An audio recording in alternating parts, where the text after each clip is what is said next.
Hello and welcome everybody out there in YouTube and D&D land. I hope you're all having a fantastic day today. Before we jump into the action, don't forget to like, comment, subscribe. All those things help us out tremendously. If you're interested in supporting our community a little bit further, consider becoming a member here in our YouTube channel. Memberships start at just $2 a month and you gain access to some really cool emotes.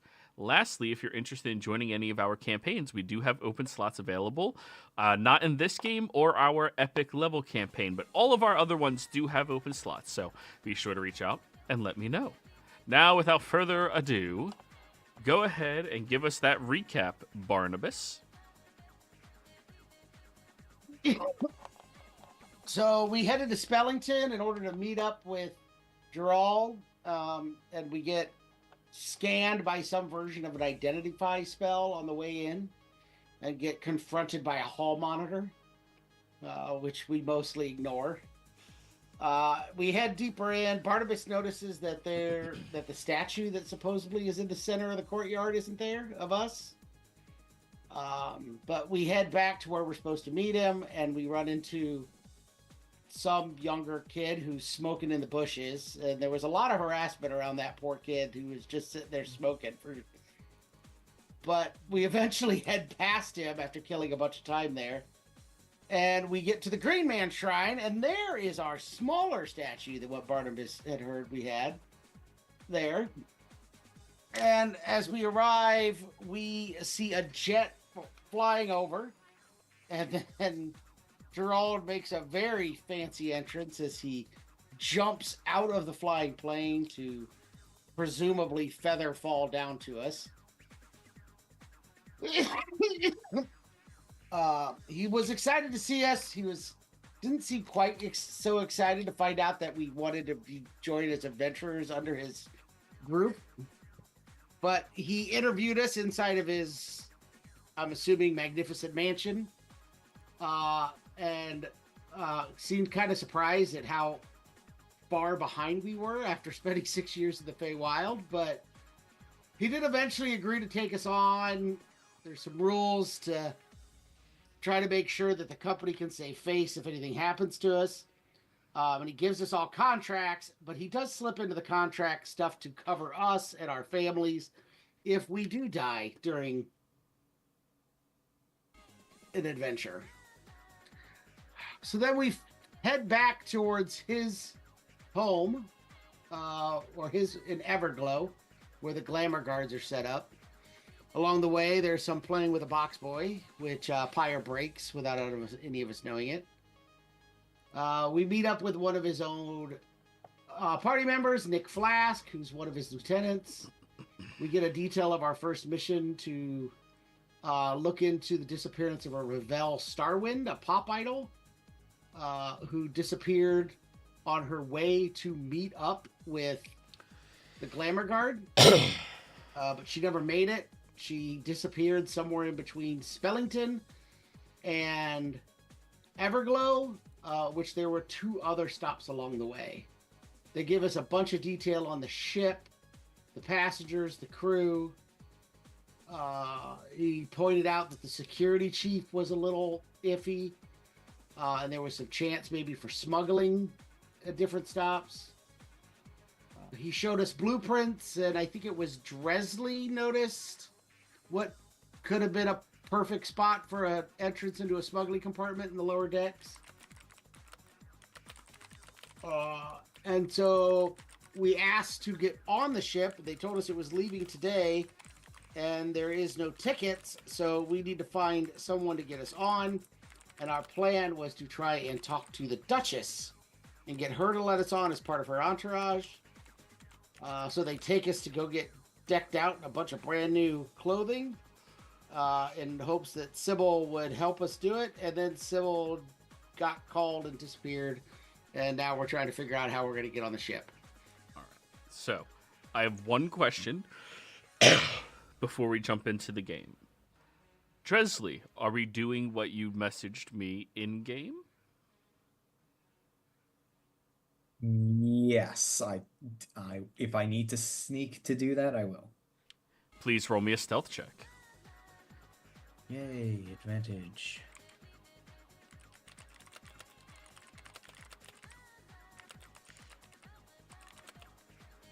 Thank God for that advantage. Holy shit. Oh, it would have been the first roll. Never mind.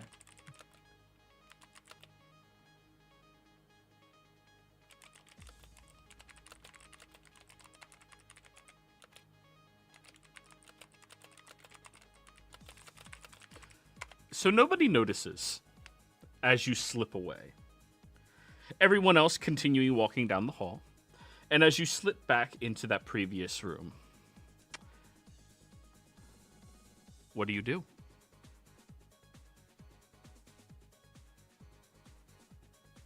I look around for Sybil, noticing Sybil's not here, and then I look around for Dresley and figure out Dresley's not here. My thing will take maximum 2 minutes. I'll be able to. I can run faster than both you, than all everybody in the group. Say what you were doing. Oh, I will reach out to Valgorvoth.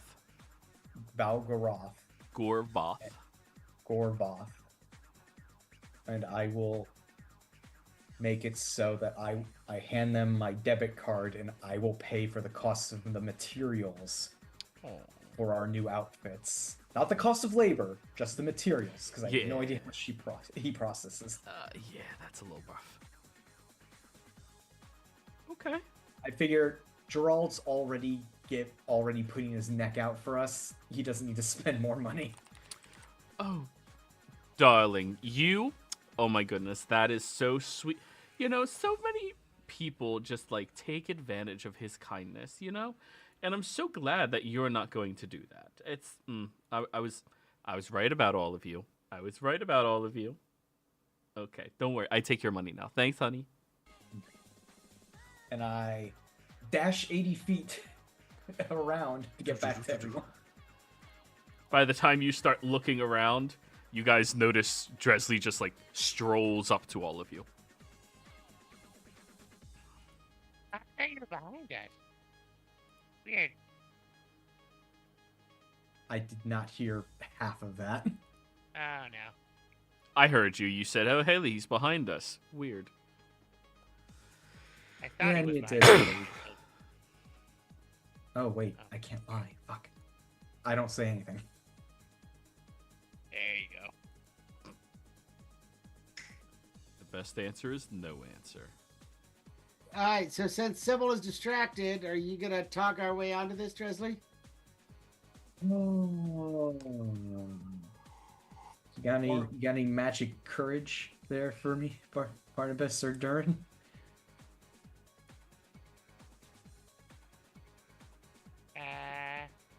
Yeah, I think I can do something about that. And I'm going to cast, I think it's Fox's Cunning. Is that charisma? I think that's the charisma one. You cast the charisma one. They actually got rid of all the named portions of it. It just says pick an ability. That's no fun.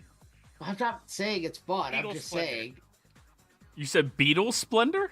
Eagles. I'm okay with Beetle Splendor.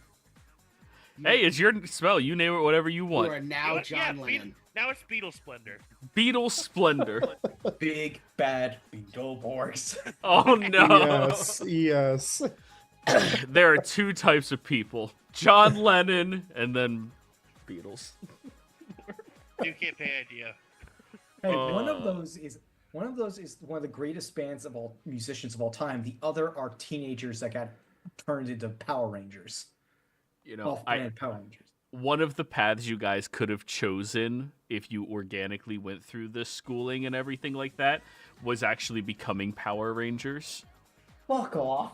Yeah, I had a whole arc built around you guys getting to that. As I came late, does that mean I could have been the White Ranger? Yes. Which No, would have you been would've been hilarious the as a Green gnome appearing as the White You would have been the Green Ranger, then we would have had to care about you not showing up at the fights. I get zero of these references. Just watch Mighty Morphing Power Rangers. You'll be okay. I was too old for that show. It was Any past my one of time. the It's 20 never too old. any one of the 20+ seasons. Yeah, it's Different pretty. It's a shows. lot. Almost 30, I think. Yeah.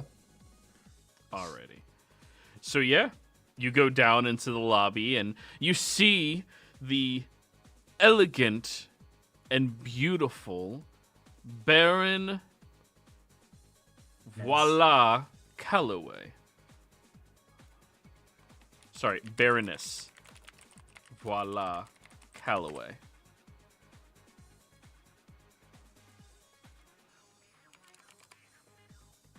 She's sitting at the bar, sipping a very simple cocktail that has just one olive sitting inside of it on a stick, as she is holding an extended filter with a cigarette at the end of it in the other hand. Her dazzling, beautiful purple and red cocktail dress seems to match beautifully with the elegant fur coat just sitting over her shoulders as she is casually smoking and drinking at this bar, looking as passively dismissive as elves typically do.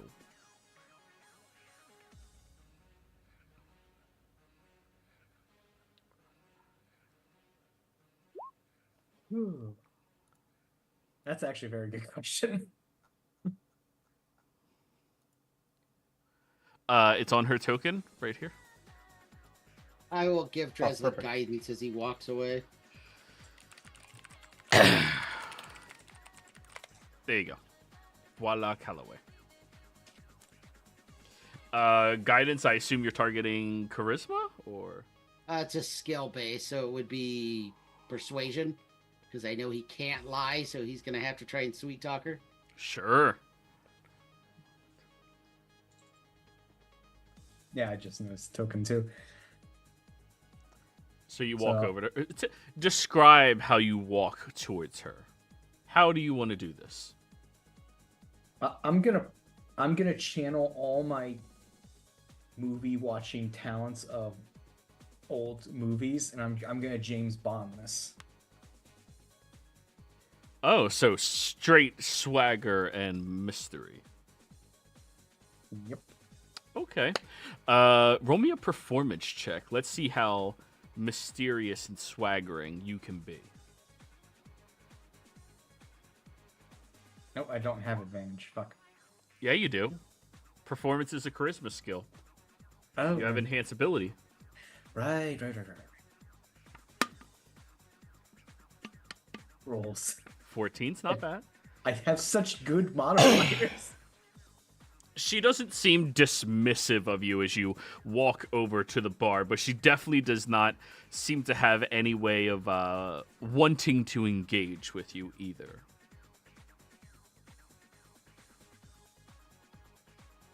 I do not acknowledge her. I look to the bartender and ask, "Martini, shaken, not stirred, I was wondering. and a refill for the lady." I was wondering which bond you were going to do. I was half expecting martini, please. I would really appreciate it. As much as I want to do as much as I would love to do that accent, I say it goes against my character. That's fair. Roll me a persuasion roll.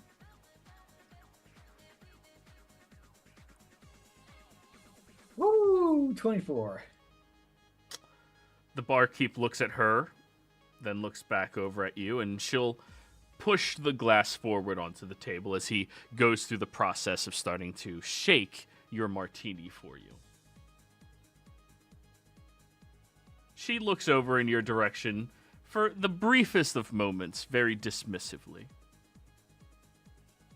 Wow, it's like I'm talking to Sybil. There's no hatred in her eyes. She's dismissive. That's different.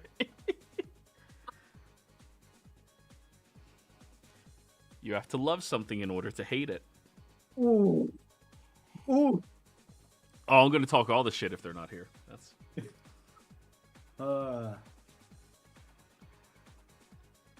Once I get my drink, I'll take a small sip, and I give like the side eye to her. I haven't seen you around here before.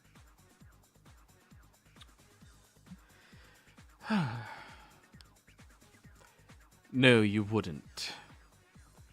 I'm only here until I can get off this rock and head to a better place.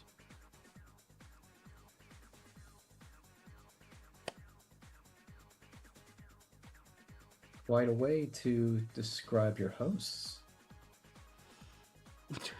Hosts. Yes, of course. This wonderful organization is so hospitable with everybody, barging in and interrogating everyone. You're not a member of theirs, are you?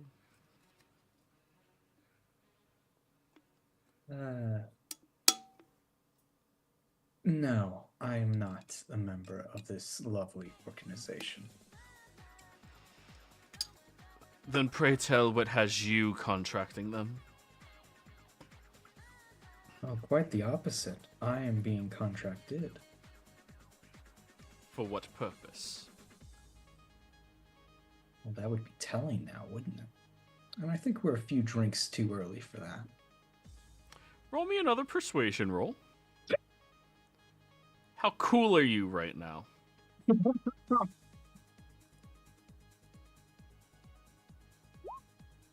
Dirty 20. Pretty damn cool. Yeah. So long as you're the one buying, I'm not bringing out my card anytime soon.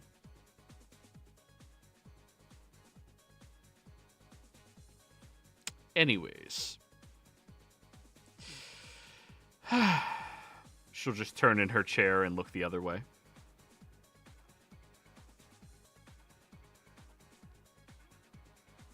I'm trying to think of how to bring this up organically. Yeah. I'm just pretending like they're every single person I've matched with on a dating app in the past 5 years. So good luck. You said you were trying to travel.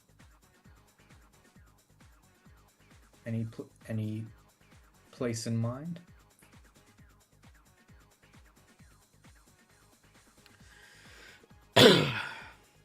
Well, personally, I like to not have any roots anywhere. Continue my journey somewhere else. Perhaps I'll go check out the Europa. I hear they have a dazzling and marvelous amount of intriguing events happening over there. But alas, I'm leaving tonight. Europa is Europe. Do I know anything about Europa? It's Europe, but exaggerated from my point of view, so you can imagine.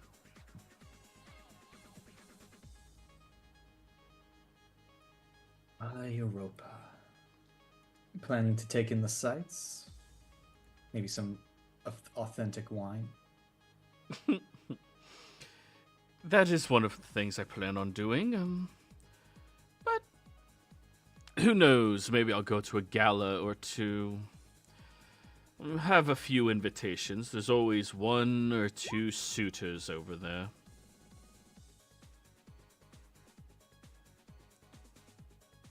Could I get an insight check from where I'm standing? Not next to him, obviously, but with the rest of the group as I'm trying to like listen in and analyze how she's reacting. So there's a number of ways you can do this. The first one would be you just straight roll a perception check sitting at a far enough distance, and we'll see how much information you can hear. The second way you can do this is you can roll a stealth check to approach closer so that you can easily listen, and then you get your insight check. I will do the stealth route. Okay. All right, so stealth check. 21. Okay. As you put in a minor illusion box over you and crawl over towards them, nobody the wiser whatsoever. Ignore the moving box. Yeah, you're just luggage. Like, yeah, there you go. Durin, you notice the walking luggage heading over there. Wow, everything on the ship is so fancy. Suitcase on wheels. Mm-hmm. So Let's see. now And you then can roll your insight. Yeah. I have no idea what's going on. 5. Are they flirting? She seems to really not like him. Like, I wanted to come to help, but I think I'm even worse off than Dresley is right now. what I'm most intrigued in, though, would have to be the finer arts. We just don't have anything like that around here. In this area, they keep building these malls for people to gather in. It's horrible. And then these movie theaters. Why do they strap theater onto the end of it like it's actual performance? It's just some illusion placed into paper that we see on a screen. Such is the march of time, culture being diluted for the masses. You got that right. Can we overhear them talking? So you can do the same thing, either stealth to get closer, or roll perception from afar. Just roll a perception. How? I'm just gonna roll We're at a perception, bar. yeah. Is there a lounge full of people? Not full of people. You're like the only 2 people in here, and the suitcase, and the bartender. Sorry, The people working are people too. God damn. I took off the. I don't know. I told it not to do guidance, so I did because I still have it up on Dresley for now. So Oh. 22. So only 22 for me. Only I'm a not quite 22. As good as Durin. Yeah, you guys are hearing the whole conversation take place. All right, I got a plan, Durin. Let's Okay. see if I can pull this off. So I'm gonna cast guidance on myself because I will probably need a D4 for this. Sure. I'm gonna walk up behind Dresley, and give him kind of a light servant's tap on his shoulder. Mhm. My lord, I forgot to inform you. I've heard rumors that the why can't I remember the name of the ship?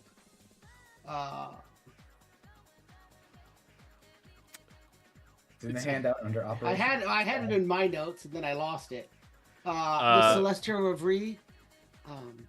I've heard rumors that the tickets are short, my lord, and I don't know how the theater collection is going to get there if we don't have access to the ship.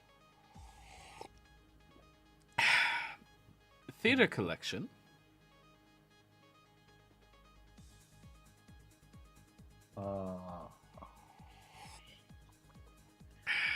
Ooh, I have to word this very carefully. Yeah, good luck. He can't lie. You're gonna lie, Barnabas. Oh. I can lie, you don't. So I can make up whatever the hell I want. It's your job to figure out what to say. I'm It's not- well that's true. aware. Now, real quick, Yeah. I'm not doing this yet, Okay. but would Lenny know what it would entail for me to cast Minor Illusion from Dresley's face to make it sound like Dresley speaking, in case I ever need to assist him with lying? That's more than Minor Illusion can do. Minor When Illusion's you silent. unlock malleable sorry, yeah. illusion. Because Minor Illusion can make a sound. Yes. But Yeah. the layers of an illusion of his face looking like he's making the sounds, projecting it from that location. I'll say you can do that expertly the moment you have malleable illusion. Okay. Yeah. Which I believe is level 10 now? 8? Somewhere up there. Yeah. You can easily, like, if he could hide his face, you could easily do the mouth part, but, like, doing both of them in tandem, it's a lot of work. Okay. Yeah. Future potential. Oh, absolutely. And synergistic, if you can set up a thing with him to be like, hey, block your face so I can speak for you. But yeah. I just do like the over the shoulder. And that is why I pay you to find that. Of course, my lord. I will continue to do so. And I'm gonna like bow and walk away. Keep in mind, Dresley, now that means you have to pay him. Like the what? Now you have to pay me him. now. You said you pay him. This is why I pay you, so you have to pay him. Grizzly, would I know by now that you can't fly? How much do you know Elvish or Sylvan? Let me double check. I believe I know Dwarvish. No, I know Dwarvish, Gnomish, Thieves' Cant, and Common. Would Gnomish be close enough? Gnomish is similar to Sylvan, but it's not Fey. I figured in your universe it'd be closer to Infernal. Yeah. I would never insult Lucifon by making him related to Sorry, a Abyssal. Abyssal. Fair. Abyssal. Yeah, fair. Yeah, So you wouldn't know the situation, no. I wouldn't know. Okay. Yeah. Well, I'm just And confused to in be my little fair, suitcase. I have paid Barnabas quite a lot over the last... You know what? Fair. Yeah, yes. I have bought him so much shit. True. Oh, man. So what did he mean by theater? Oh, I'm parts. It's a group I am associated with, trying to get some members over to Europa to try to branch out, try to see how well we can make it in the cultural capitals. So you plan on going to Europa as well? Indeed. Forgive me, ma'am. I don't believe I've introduced myself. My name is Dresley. Just Dresley? I can never remember how to pronounce my own damn last name. Holy Me shit. neither. I didn't know you had a last name. I do.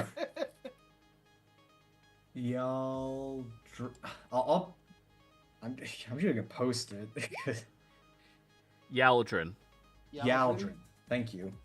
It's not my true name. It's the family name we present. Yeah. Baroness Walla Calloway. And she'll stick her hand over to you. And what a pleasure it is to meet you, Lady Calloway. Pleasure. And I as kiss well. her. Or kiss her hand, you know. Yeah, just... What, too early? Shit. Yeah, it's really like all my Abort. Tinder dates. Abort. It's really like all my Tinder dates. Anyway. No. So, she'll nod. Well, I may or may not have a couple of additional tickets available to me. You see, I really like that vessel. They do a lot of good custom work and deal in discretion, which I really appreciate. I was planning on taking up the 3 runes, one for each, well, activity I wish to do while on the ship, but I may be able to part ways with one of them. For a appropriate price, of course.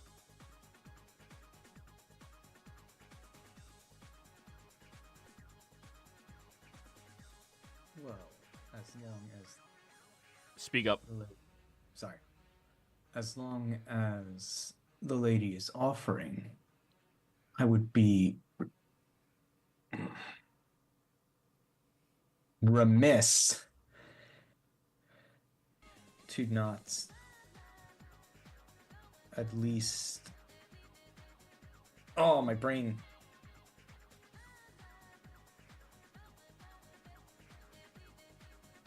Hear out such a offer in my time of need.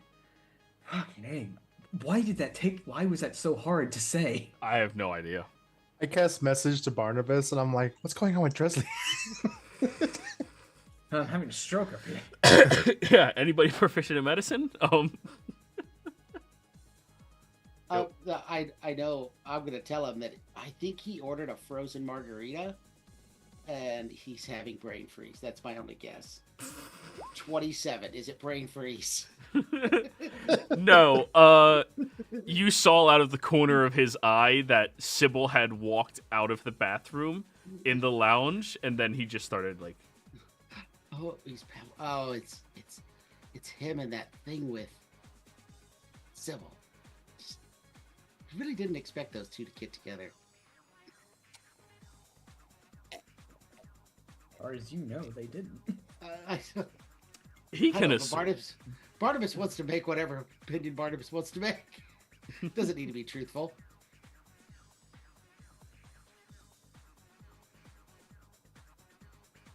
No. Oh, gee. I'll pick that up later.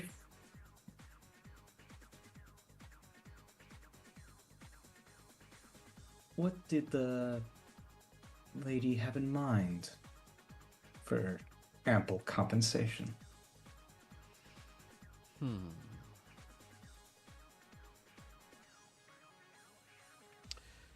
Well, I purchased the tickets for a mere 500 gold each. Suppose I could let them go for 600 for a profit? That is, of course, assuming you can afford that.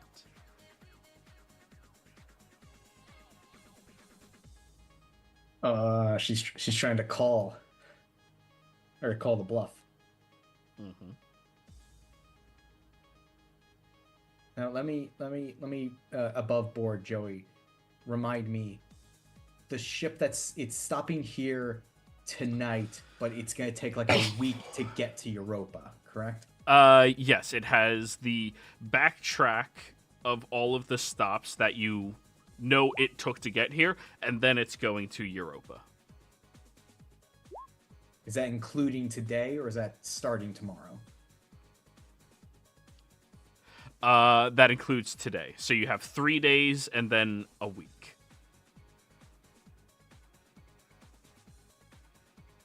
Okay, so roughly 10 days.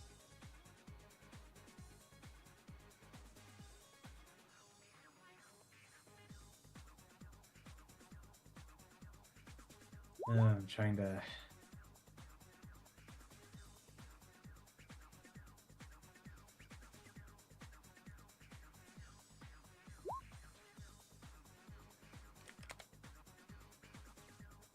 Forgive me, madam, but I'm unfamiliar with the shapes of these compartments. Is such a room capable of of housing all of my troop? How many is your troop? For this initial visit, he just starts magically counting and then pulls out a blank sheet.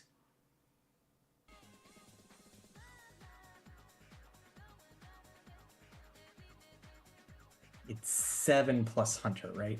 Am I doing my math right? 6 plus Hunter. Okay, so 7 total.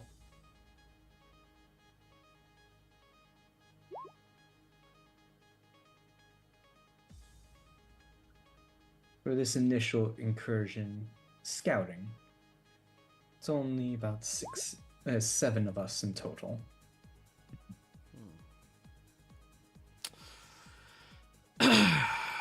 For that many in an entourage, I don't think one room would be reasonable. Not, of course, if you wish to have any level of privacy.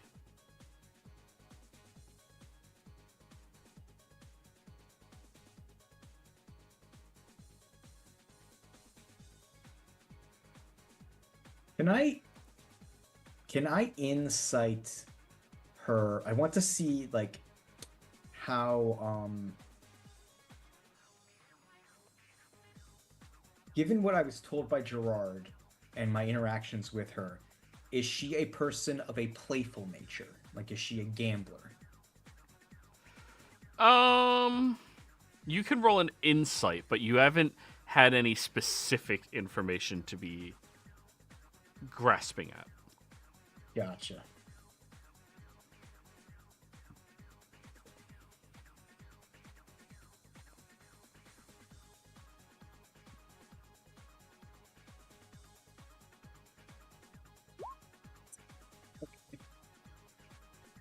No idea. 5. Yeah, it's a gamble if she's a gambler.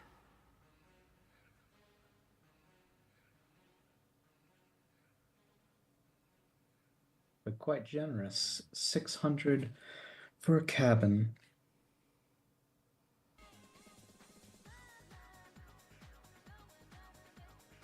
Lady Calloway, are you a perchance... Are you a woman who fancies the games of chance? Let's leave it to chance. Odd. I prefer sure things.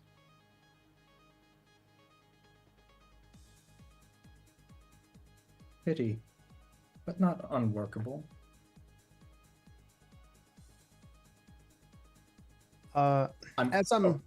Sorry. No, go ahead. You started. As I'm listening to this conversation, I'm seeing Dresley's kind of trying his best here, but we don't really have much to kind of go off of. The Baroness is fairly famous. Am I correct? Correct. I mean, she's a Baroness. Would Lenny's family have had any history of knowledge of her or anything of that sort? Let's roll history. Okay. Yeah, let's see. That's what I was hoping for, to see if I can try to glean anything that I might remember from being younger. History check, 11. Ugh. You recall her one time being at a event with your family. But just the one time. And there was nothing special. It was a pool party. Mm-hmm.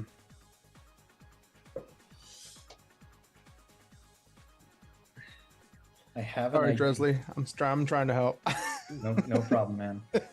I have an idea, but it's a little out there. We like that. We like that.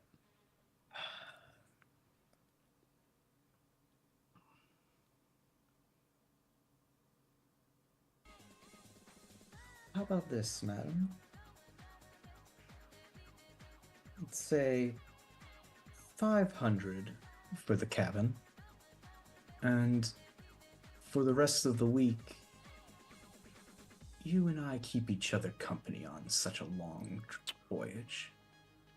DC 18 persuasion. I said it was a wild shot. It's been longer than a minute, but is guidance now 10 minutes? Or is it still just a minute? He used it on himself, so the guidance is gone. Yeah. But I still have advantage on persuasion. I meant to cast it on you when I walked away, but I didn't say that I I didn't did. realize that. Okay. Yeah, then... I never said that I did, so... that was my mistake. It's still only 1 minute. Anyone have Featherfall? Oof.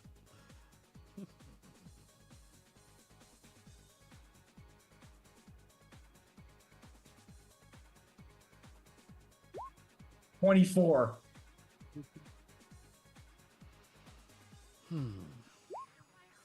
You're the one keeping the drinks flowing.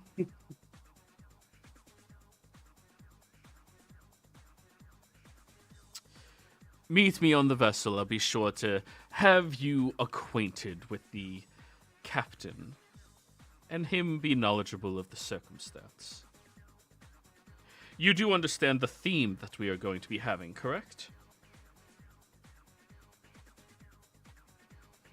This voyage, it is periodic fantasy. I was not made aware of a themed trip. And it's going to be absolutely lovely. Anyways, you may wish to get your staff to gather your things. We are leaving in just over 2 hours. Of course. Well, thank you again, Lady Calloway. And I kiss her hand again. Baroness Calloway. She just wants me to use the title instead of generic Lord and Lady thing. Yeah. She's not a lady. She's a baroness. I thought that's how like A lady can be betrothed to a lord and have their status of lady. A baroness is the owner and operator of their business or lordship. Okay. It is, one could be beholden to the other. One is, you're at the top. Baroness Calloway. And I assuming I'm having to pay for the drinks. How much were the drinks? Between the two of you, really cheap. Only like 2 gold. Okay, that's not horrible.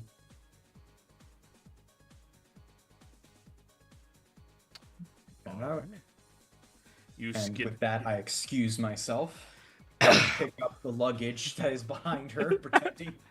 Yeah, Totally carrying the luggage. Passing, I notice you. Yeah.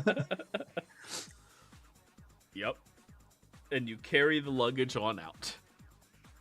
As the illusion disappears, are you just holding Lenny's hand? Thanks. It's kind of getting a little concerned on how I managed to get back out of there. So it's going to cost us 500 gold, and I have to schmooze with her for however long the damn trip is, but we're in. You have to schmooze about 3,700 gold worth of schmoozing. 3,700. Because we're only paying 500, correct? I believe her price was 600 per ticket. It's the price of the tickets were 500 each. She wanted 600. I got her down to just the price of tickets for one room. Was it per person or was it? I thought it was 600 for the room. It's just the room. Yeah. Oh, It's not, there's no per person charge. It's just you have a room to stay or you don't.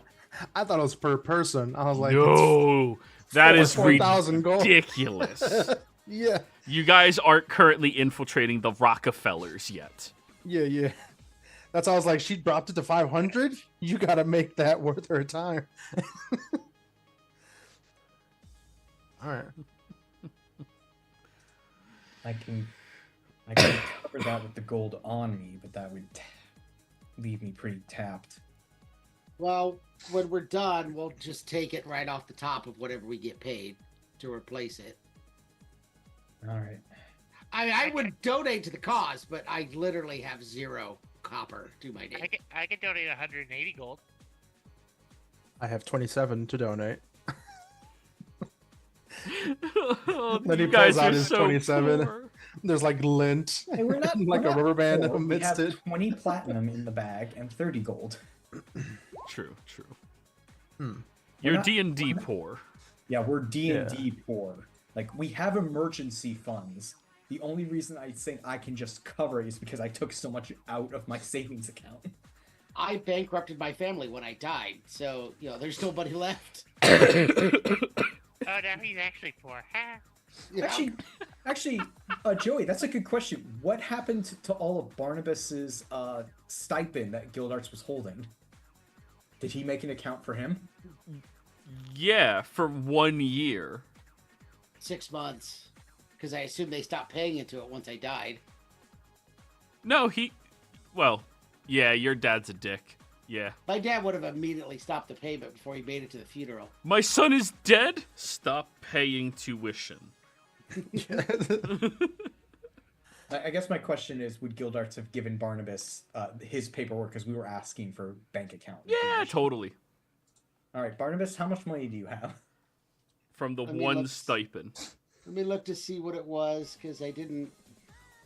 I'm not saying we use it. I'm just saying, it's like, I just thought of we have another pool of cash, possibly. I think I was only getting like 10 gold a month. But 6 years of interest. Oh, God. Interest. I Gildarts think was just I- holding on to that. Yeah, he didn't open an account for me. He just... Oh, it was just gold. Okay. Yeah. Oh, 20 gold a month. Nice. So For 120 6 gold. months. 6 months. Yeah. There you go. Here's 120 gold, Tresley. You keep the 20. I'll take 100 extra. I'll take 100 from Durin, and I'll pay the 300 out of pocket. So everyone still has some money. Right. Did you hear that, Durin? You have 80 Yeah, gold. I heard. Okay. And how much did you take from Lenny's contributions? 27. Okay. I didn't hear what he had. He has I had 27. 27. I will take 5 of that to cover the drinks. All right. As he hands it over, he's like, "Oh wait." He pulls off a piece of lint. Here you go.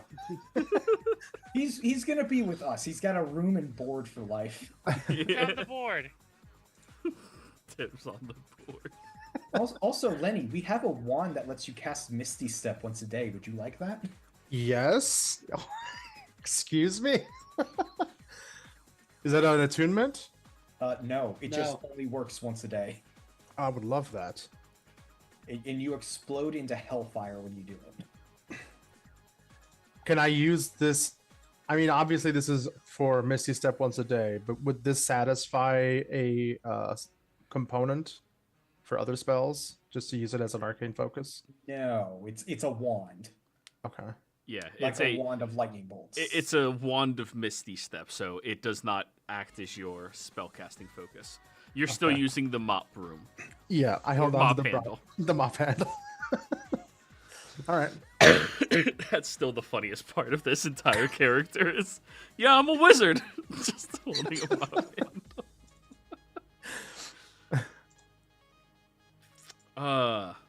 Alrighty.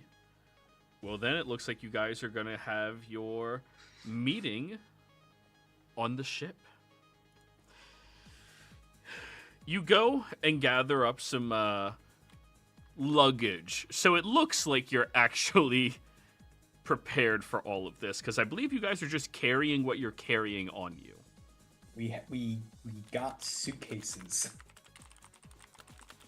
Big suitcases to hold all our equipment in to make it look like we're carrying instruments and stuff. Nice. Well, actually, I have a hammer sack that could fit a lot of it. But I guess I'll hide the haversack in my suitcase, so it looks like we're actually traveling. Sorry, I made this more complicated than I should have.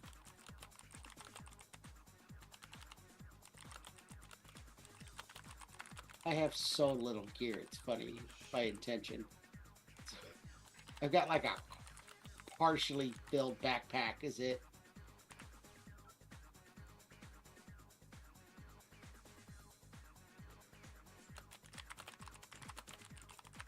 Alrighty. So, as you guys start gathering up, you head on outside where you have to walk out of the facility's base in order to get over to the airship that is going to be embarking soon. Sorry, disembarking soon. Let's change the music here. Here we go.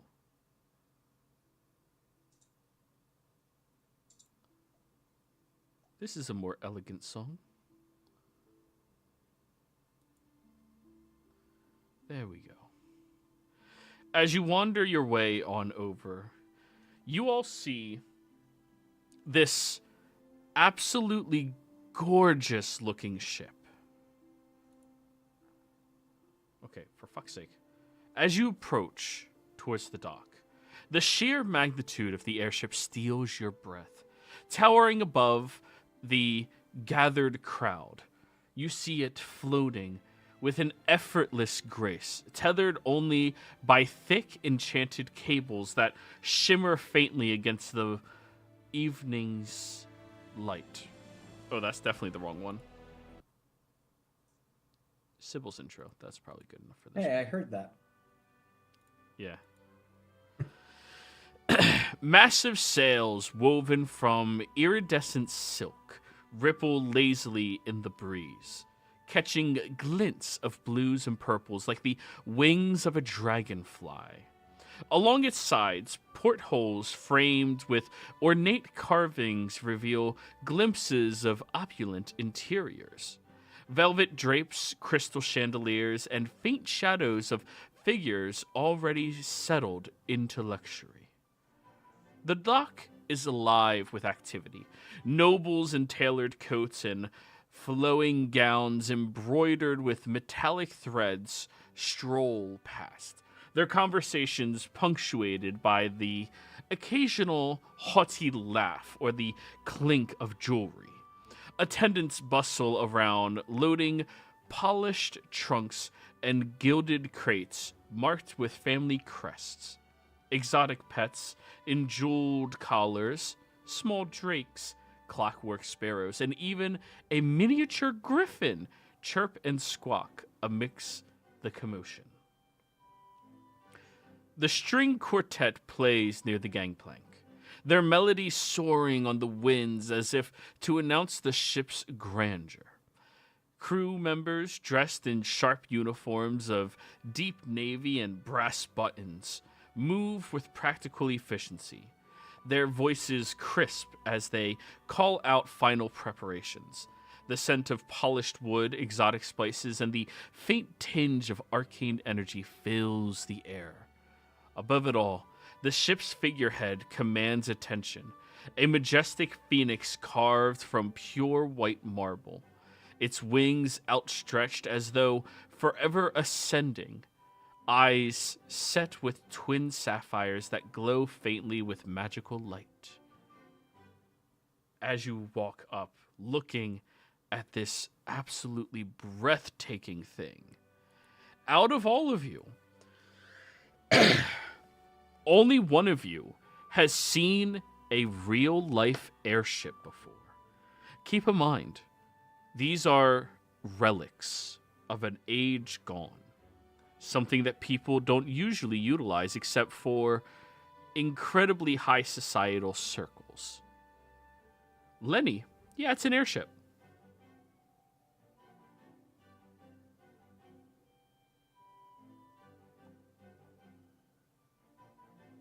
This is quite the ship. The mom and dad took a trip on one once. They never let us go though. Just like in the pictures. It's been a good couple of years, but I've ridden on one before. It's normally quite nice inside. But as I said, been a long while. What'd you say, Darren? Just wow. Are we supposed to be wearing our new clothes, Dresley? Is that what we're doing? Yes, because you're theater people. Oh, Yeah. you need to go change. You get all your normal shit is in your suitcases, Mm-hmm. which we are borrowing from, I assume, luggage room somewhere. Yeah, they have luggage there.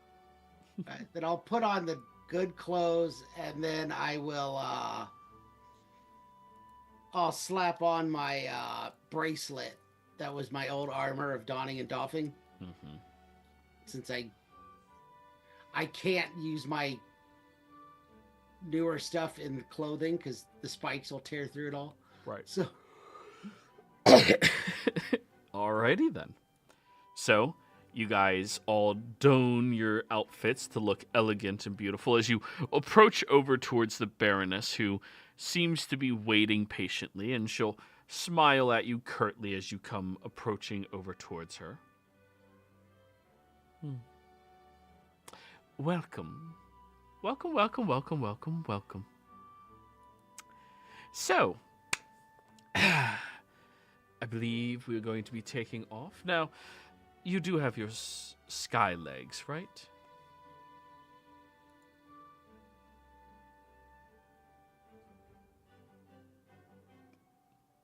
I have flown before. That Isn't is- that just wings? Your help is very chatty. I just give Durin a look, like I'm play acting, like, you know, like the stern boss, but when she's not looking, I give him a wink with a smile. Okay. Such are the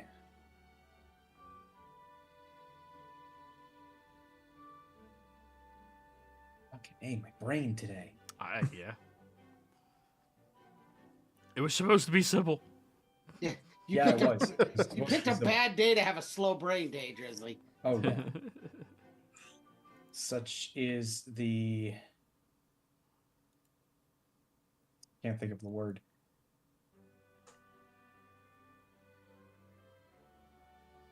Basically, what I'm trying to say is this is one of the things you have to deal with when you're with layovers. Chatty staff. Oh, okay. Well then, as you approach over towards the front of the ship, you see individuals getting checked in 1, 2, 3 at a time. And as you walk up, you see the captain of the vessel sitting there with all of these different stripes on his arms. It looks, wow, very fancy, very formal as he looks over at you and will smile. Ah, Baroness. Pleasure to have you back on our vessel. And this must be the guest that you forewarned me about. Your name was Drizzly, correct? Yes, Captain of the Yaldrin family. Yaldrin family. Well, welcome aboard my vessel. We'll make sure to have all of the security precautions ready for you. So, do you have a weapon, like, easily displayed on you? The only weapon that would be outside of the suitcase would be a knife hidden in his his upper wrist pocket. So not easily seen. Good. He'll look over and... Now, which of these is your chief of security?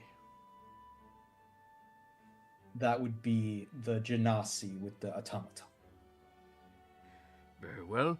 Everyone else, your weapons must be stored away inside of your luggage. I'll give you 15 minutes to get that accomplished.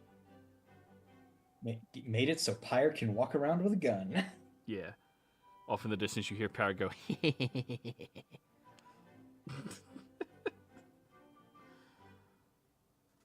So, everyone else, your weapons stowed away inside of your luggage?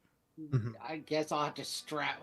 Can't imagine that I have a 6-foot-long suitcase, so I'll have to strap it to the outside. It's got your boom, boom, boom, boom, whatever the hell that instrument is. Bass? Yeah, not a guitar, like an actual bass. Yeah, bass. Why do I have a bass? Because you're in the theater, and theater has music. And it gives you an excuse to have a 6-foot-tall case. Or Okay. a flute, which would break down. Never mind, the bass works. So I have a double Cello, bass. that's what I was thinking of. Cello. A sickle. Yes, in your storage. Alright. And Lenny, he sees you with the broom handle. I would have potentially tried to cast minor illusion to make it look more like a walking cane or a Ah. walking stick. Yeah, you to get make it. Like, Yeah. look a little more presentable. Yeah, it's totally just a walking stick that every now and again somebody gets bonked in the head when you keep walking. So a walking stick. Yeah.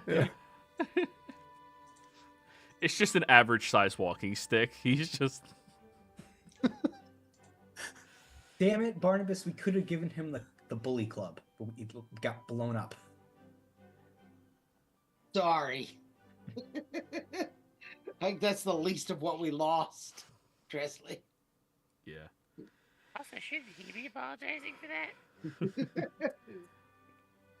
Anyways, he makes sure your luggage is checked, and his crew handles the luggage for you specifically. Would your security officer require a tour of the ship in order to clear it? I just look at Pyre and I just nod to him as as in I'm telling him to do that as like a rich person of authority. Yes, yeah. Go. And he will leave in order to do that, and Sybil will have a very upset tummy. That's her excuse for not being here. And then all of you are brought onto the ship. And I think we're going to go on break, and when we get back, I'm going to actually describe the entire vessel, and you guys can conduct your investigation. Be right back. Alrighty.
We're back, bitches. So, where last we left off, the party had just entered onto the ship. Now, it is an utterly breathtaking vessel to behold. The amount of care that went into recreating it to look exactly like a typical fantasy-style ship would look is breathtaking to you. The captain stands at the helm as you see the rest of his crew is taking some members of these various different parties from the ship down below deck to give them the proper tours for their security. And his first mate seems to be instructing many of the other crew members to get the ship up and running, operational. Now, Barnabas, because you gained proficiency in flying vehicles, even though we don't have flying vehicles anymore, I want you to roll me a... Hey, let's just go give Fire enough time with survival. those buses. Roll what? Survival. Survival. Can I assist him, I guess, since I know vehicles in general? Sure. What are you assisting him doing, though, before he rolls? Survival. But why?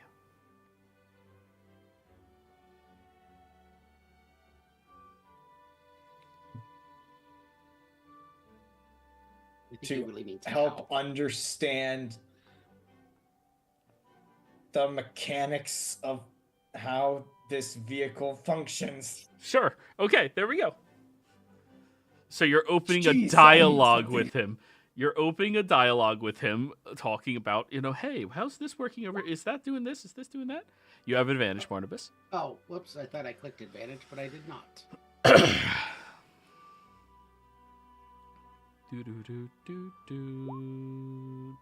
There you go. Now, this being a flying ship, it does work much differently than, say, I don't know, a griffin that you were trained how to fly. However, you can tell that the first mate, what he is instructing people to do, seems to be aesthetic for the crowd's pleasure, for the people looking at this vessel in awe as it is taking off, commanding people to their post, hoist these sails, get the jib corrected over towards starboard side. All of these terminologies and things they're saying, Barnabas, are just theatrical in nature. There are some hidden truths built into it for what they are doing, but you can tell they are treating this far more like a performance than like a serious voyage. Dresley, you ask him, what the fuck's a jib? And then he goes, yeah, good point. It's all just show.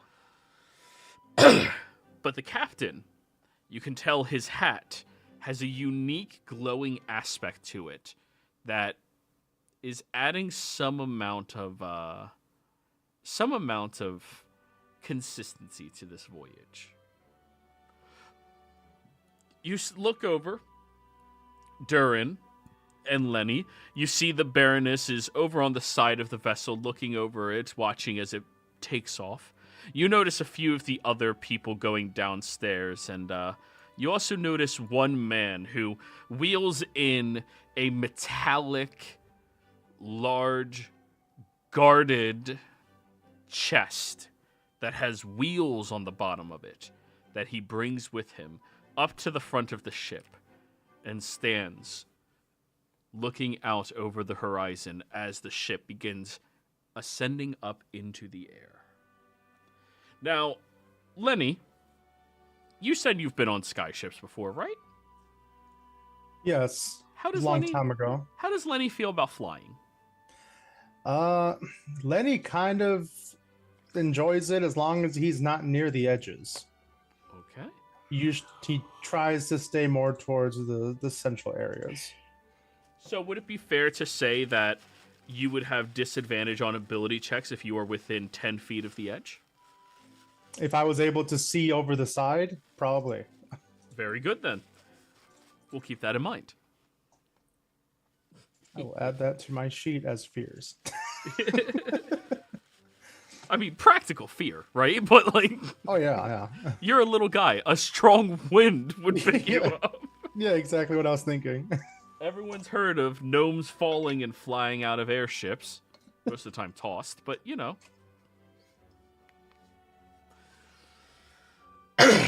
And as the guests are getting them situated, Calloway will look over at you, Dresley. I'm going to go get situated in my room. I'll meet you for midnight's rest, if you want, at the bar. Whom here is proficient in history at all? I am. You're the only one. Roll a history check. Yeah? I used to be before we redid it, so. Goddamn redo. History. Jesus Christ, Lenny. That's a natural one. Yeah, it's a natural.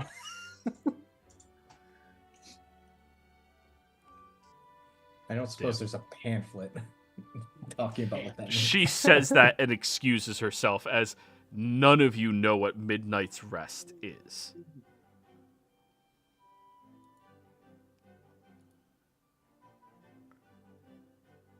Is that a thing? Barnabas is like hanging over the edge, just watching the bottom. Is that like the part where you're like already asleep, but then you kind of go like deeper asleep, or? I mean, we probably stay up past midnight most of the time at our age. I don't remember going to bed before midnight very often in my early 20s. Well, I guess you'll find out what that is when you get there, Dresley. I have a lot of faith in you. Thank you, Barnabas. Let's just put everything that we're not carrying into the room and make sure everyone can defend themselves. Guess I'll find the bar on this giant stupid thing and ask around. Okay. Some of us should check that storage thing we found. All right. I'll go there. I'll accompany you down there. Cool. So, Barnabas, can you please follow them? Sure. all right, you guys. Something went wrong. Already? That was fast. Not unexpected, but fast. All right, guys. Over here, underneath the mast, is the stairway that goes downstairs. I will show you. This lower deck here that you guys are on, right? This is that same deck that you were standing on with everybody else. It's just you don't have sight at the upper floor where people are, sailing the ship. All right? Yeah. Yep. So you have to go through the door over here. Click, click. Those are the stairs.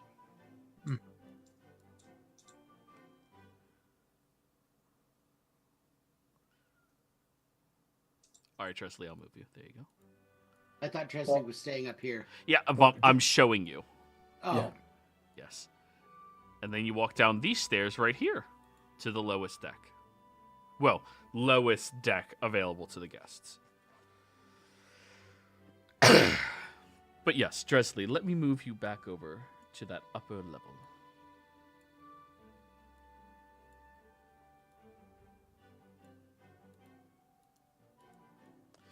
So, as the three of you go venturing down into the lower decks where many of the rooms are housed up, you get down to this area where you see there are 3 tables currently here, with a little bit of food on them and, well, a little bit of food on one of the tables.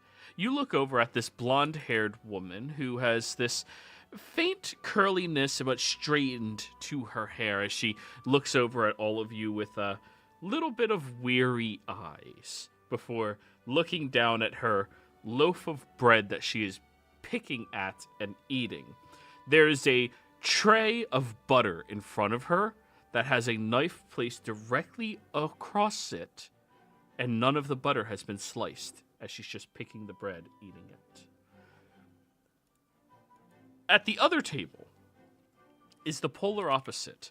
A robust young man who might be a year younger, maybe 2, than all of you. He is sitting at the table that is filled to the brim with onion rings, lobster, cheeseburgers, hot dogs, all topped with truffle and cheese. As you all walk down, the Duchess looks at the 3 of you and learns that you're all servants. However, this man looks at you all. She's not even buttering the bread. Judging.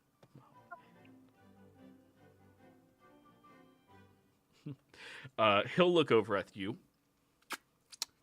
Are you all the hired help? We are hands of my Lord Dressley. And he'll kind of do a slight bow towards both of them as they kind of take notice. You're familiar. He points at you, Lenny. Did you work for me before? Have you ever served the Fairbook family? I don't believe I've had the pleasure. There can't be that many gnomes in the service industry. Are you sure I've never seen you before? I can say there might be a few of us, but we come and go so frequently. I apologize for any misunderstanding. He'll bow again. Yes. Well, very well then, and he'll reach down at one of the lobster legs and breaks it open. I need all 3 of you to roll me dex saves to not get lobster juice on your face. Oh, God. Oh, no. I Oh, failed. God. Turn catches it in his mouth. Dear Lord. All 3 of you, lobster juices, and he looks at you. Oh, yes. Dips it into his bowl of butter and slurps it out. Not even an I'm sorry. I idly cast Prestidigitation on all 3 of us to clean it off. Unless you stop me from cleaning yours. I probably would have already been done by then. So, you guys get down here, and you'll see a different servant walking out of this room. The storage is over there for everything. What room ticket are you? Or we give it a room ticket? We'll just say 4. Okay. 4. Oh, 4. Your room chamber is over there. That one. Is this the... Oh, this is a servant telling us. Okay. Yeah. Well, thank you. Then I'll head towards our room. Yes. Be safe. As the servant goes upstairs. Be safe. I make certain to not get too close to the Duchess, as I don't want to interrupt her meal. We'll give her a little bit of side eye at the untouched butter.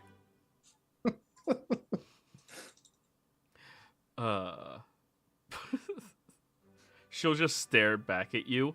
You also notice she doesn't eat the crust. And this is fresh baked bread, as she's not eating the crust. So what's the point? Inside check. Go for it. Is she the root of all evil? Jeez, Darren. This is the best group to be doing this for sure. Durin, she may be the culprit. I mean, everything is pointing to guilt towards her. Suspicious eyeing, not eating food properly, not buttering bread. All of these are true signs of true criminals and murderers. Probably. Or at the very least, someone who's going to be.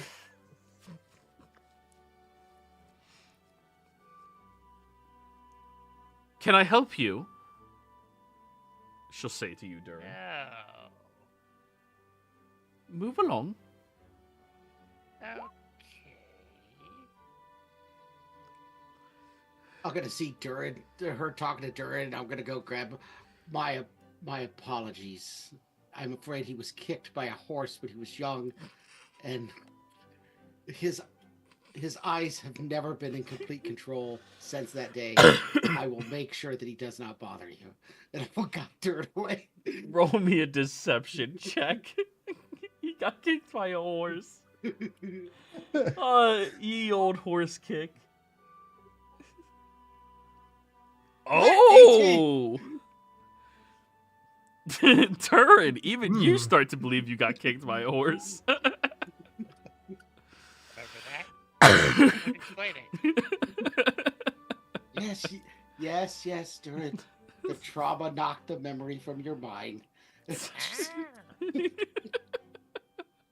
As you go escorting him away, Eldon will, as you're walking past Durin, not talking to you, but talking to the Duchess. My younger brother was kicked by a horse. Of course, I put him there, but yes, it does seem to cock the eyes a bit.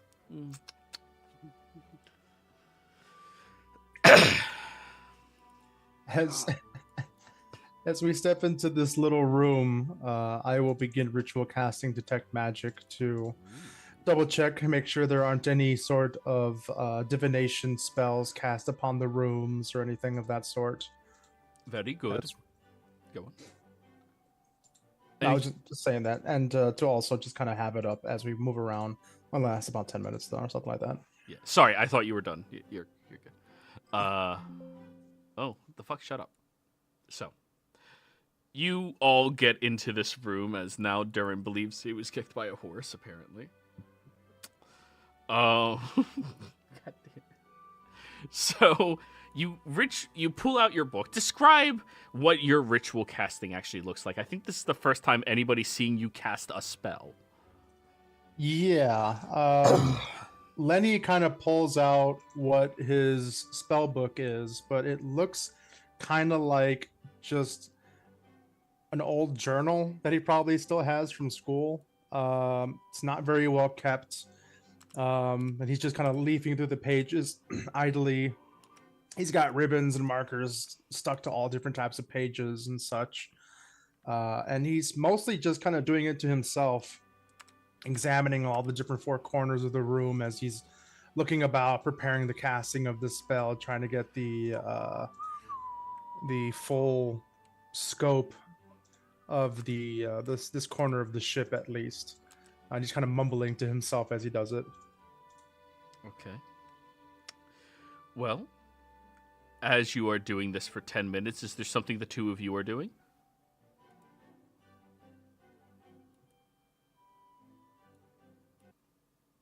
I'm trying to remember where the horse kicked me. Not sure that I want to do anything yet, because when we looked at the map, the staircase that's missing is this one here, right? Correct. Yeah, so I don't want to do that while they're in the room. I'm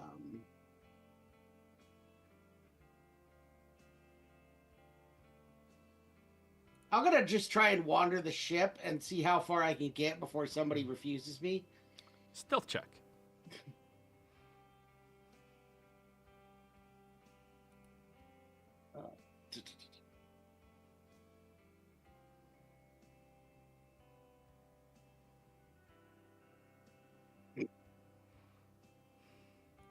That's good, because I want to know what parts are refusable. That's really what I'm trying to get anyway. So a terrible failure really doesn't hurt me. As you walk out, immediately Eldon looks over at you. Where's everyone else? You came down here with 3. Where's everyone else? They're attending to my lord's belongings and preparing in his room. Who's your lord? Just a second, I want to make sure I have your last name.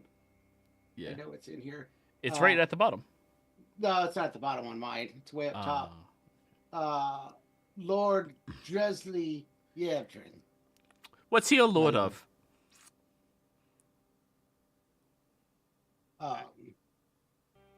he is a member of one of the Fey courts, my lord.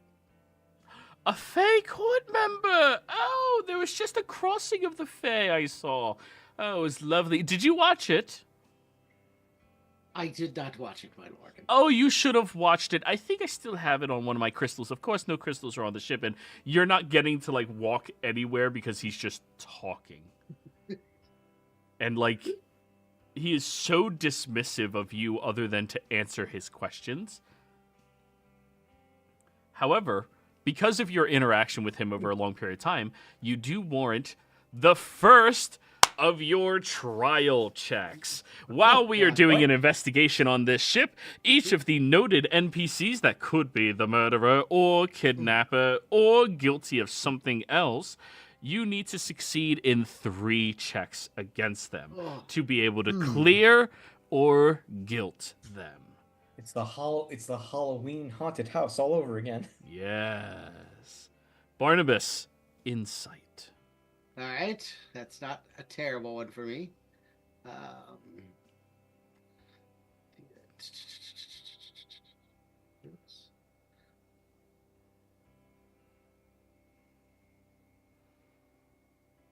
will take that. 22. Okay. I will whisper something to you, Barnabas. Okay.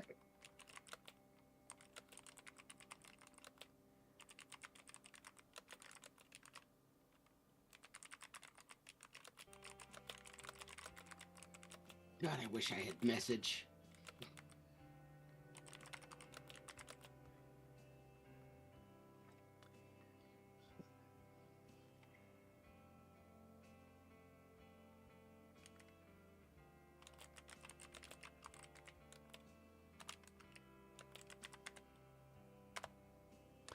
You may mark down 1 clear check on him. Okay. I'll pass that along once I'm in range of everybody, so I'll do it then. Lenny, your spell goes off. Ding! You glimpse magic afoot. First off, you look at Durin. What he is currently wearing, he has a little bit of magic. There seems to be a lot of magic emanating from the outfit underneath his nice suit that he's wearing. And in his briefcase that he put down, there's a lot of different small magical things in there. The next thing you get, in this chamber over here, there's something next to the wall that is magical in there. And that's the same room that other servant had entered into. Now, you may roll me a perception check. This is going to be you walking around, and trying to find other clues. Alrighty. 12. You can't pinpoint exact location, but under deck, there's definitely multiple things magical down there. All right. Other than the ship itself. You can differentiate what the magic of the glyphs on the ship and other objects are. Right. Okay. No magic coming off of either the Marquis or the Duchess? The Duchess has an amulet on her that is magical. It seems abjurative in nature. Okay. Do I need to tell you, or are you good with the different schools of magic and what they blanket do? Somewhat. Abjurative is more defensive type spells, stuff like that. Yes. Probably something to keep her safe. Yes. Okay. Let's see here. Nothing else in the room itself. Nothing else in the room Okay. itself? So something coming from beyond this door and then something below us. Okay. I will also try to... Well, let's see here first. Come in here. We have Dresley's luggage, I'm assuming, with us while we came down here. Mm-hmm. I am going to grab not something from his luggage, but I will grab, let me see here. Okay. I'll just grab like a shirt or something from my own luggage, cast prestidigitation to kind of make it look a little dirty. And then I'll come back out and I'll try to just walk past everybody in here with the bundle in my arms and make it seem like I'm just trying to look for potential laundry or place to leave, clothing of the sort. Yep. Stealth check. Alrighty. 22. Luckily, Eldon is already engaged in a breathy conversation with Barnabas, let's call it. Okay. I will use this as an opportunity to extend my detect magic to this side of the ship, since it's only 30 feet, and try to see if I glean anything beyond this doorway, above, below.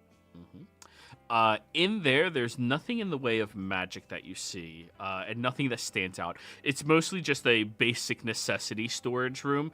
All of the bigger items are stored downstairs where they're kept safe, but in that chamber over there, that's like the toiletries that people may need, the emergency outfits that they're going to have to switch into, things that you need readily available for your respective nobles, and also your shit. That's where they're keeping all of the common folks things.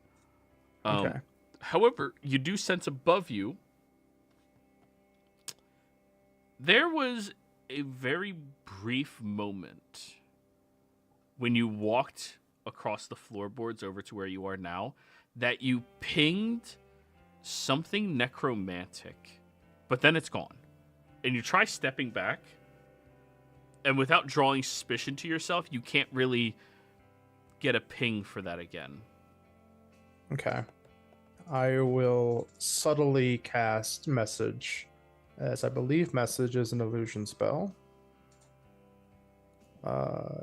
No, it's transmutation. I will stick my hand underneath the cloak or the clothing and then do the somatic portions kind of concealed and cast message to Barnabas and kind of explain what I had just experienced passing by with my detect magic. And that is why I made it very important that he only use white vinegar when he's dealing with the cleaning of my things. Barnabas. Oh, yeah. Yes, of course, Monkey. That makes perfect sense. Lenny. Sorry. That's right. I have my magic detection, and I had a very slight glimpse of necromancy from somewhere up above. Unusual. And then I'll just kind of return, get a quick glimpse downstairs. There's no door or anything. It's just a stairwell. There's a door at the bottom of the stair that blocks you from entering in. And there's signs on it that say staff only. Now, you can't really go down there without the Duchess being aware, because she's very, leery of this entire everything, it seems. Right. As I pass by, does it look like there is a lock on the door handle or anything? You rolled a 12. In lieu of keeping this as authentic to the fantasy period as possible, there is a lock, but is a keyhole lock. Yeah, in the handle. Okay. Yes. Then I will return back here, put my stuff away, clean it back up again, and I'll let everybody know whilst I'm in the room here what I was able to kind of glean from my quick little round from the accessible areas of the ship. That there's something magical beyond this doorway, something below us, which is obviously our goal, and then something necromantic that I kind of felt up above while I was in this area, but only for a moment, and the fact that it's kind of gone now. So either it was concealed, deactivated, something, but I couldn't detect it a second time.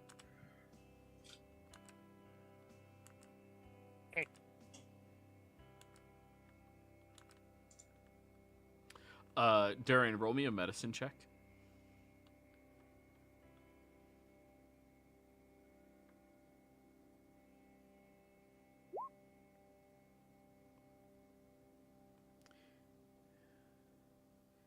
You don't find any bumps on your head that would suggest you've been kicked.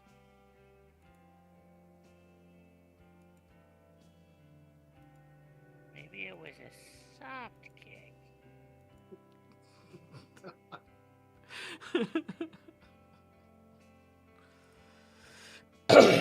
Do I see any servants for the Duchess or the Marquis?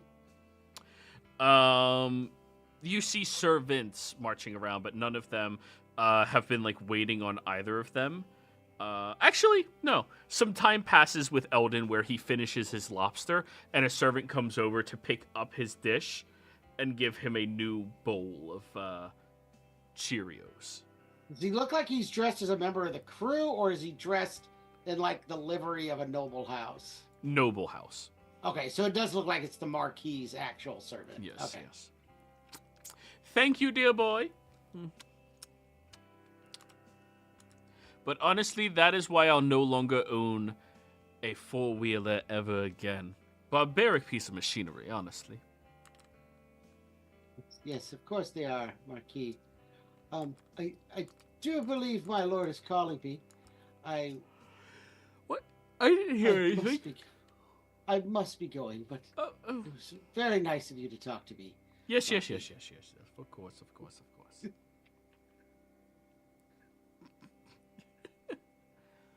We're gonna go wander up this way. Roll me a stealth check to go over there instead of going up the stairs.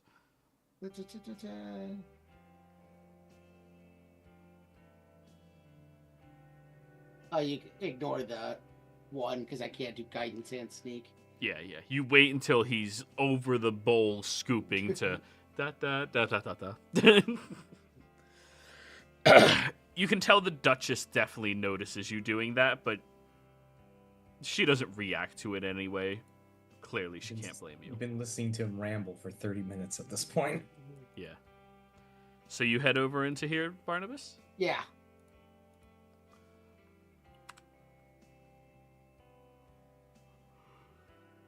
I just want to see what's in here. Alrighty, roll me that perception check. Yeah. 12. There's a lot in the way of personal storage. Many of the items and effects in here are locked up as well, which stands to reason. Nobles pretty much always want to keep their niceties away from everybody else. However, there's a duffel bag in here. The duffel bag seems to have been rummaged through recently, and the lock that goes at the top of the zip that keeps it shut is broken off. I'll move deeper into the room so the Duchess can't see me. Can I kind of shuffle through that bag and see what's in there? Oh. You start rummaging through a little bit. You find inside of it there is a pistol hidden in here. There's also what appears to be a couple of flares. That's what they're called in here. And you also see that there is a closed long jewelry case that you can flip open, and you look inside, and it has in it 4 distinct eye patches. 2 of them are missing. It could house 6, but it has 4 in there. Is there any markings on the bag? You see initials engraved into the exterior. DH. Okay. I want to take a quick look around and see if there's anything that's marked for... I should also mark Reveal. that down as your first check of Darius Hawthorne. Okay. Yeah, Smoke will be in a gun and some eye patches. I figured that's who the DH was. But... Yep. All of you got a dossier. You know who you're looking into. Is there anything in here that would be marked for Reveal Starwind? You rolled an 18, right? No, that was the stealth. My perception was only a 12. No, there was not. Okay.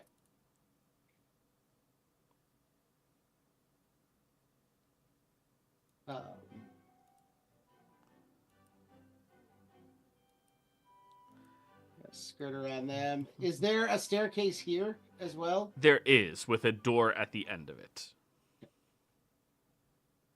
Oh, you're back! Hi! Yes, my lord sent me to retrieve something from his room.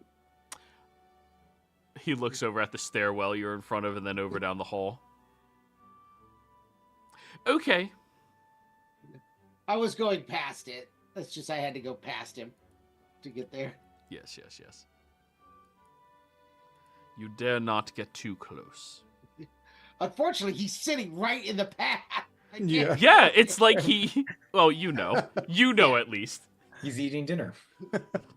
All right.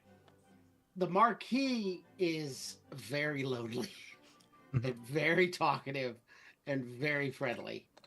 I have a feeling you might be able to get him to do stuff just by being nice to him. I think he just badly wants a friend. Sybil would be so proud. If he's willing to talk to a lowly servant this much, he's really desperate for companionship. Or the reverse, he does not value your time at all and thinks that him talking to you is the most No, Barnabas got a good enough read to know that's not what it is. He does believe he's way above Barnabas, but he's also so lonely he's willing to overlook that. And I also found in the luggage, I couldn't find anything for Reveal, but I did find at least part of the luggage for Lord Hawthorne. He has a gun, which I'm not going to let Pyre know about if he shows back up, because he'll try and steal it to have a backup. And multiple eye patches. But there seems to be 2 missing. One he's wearing, I'm assuming. I don't know what happened to the other one.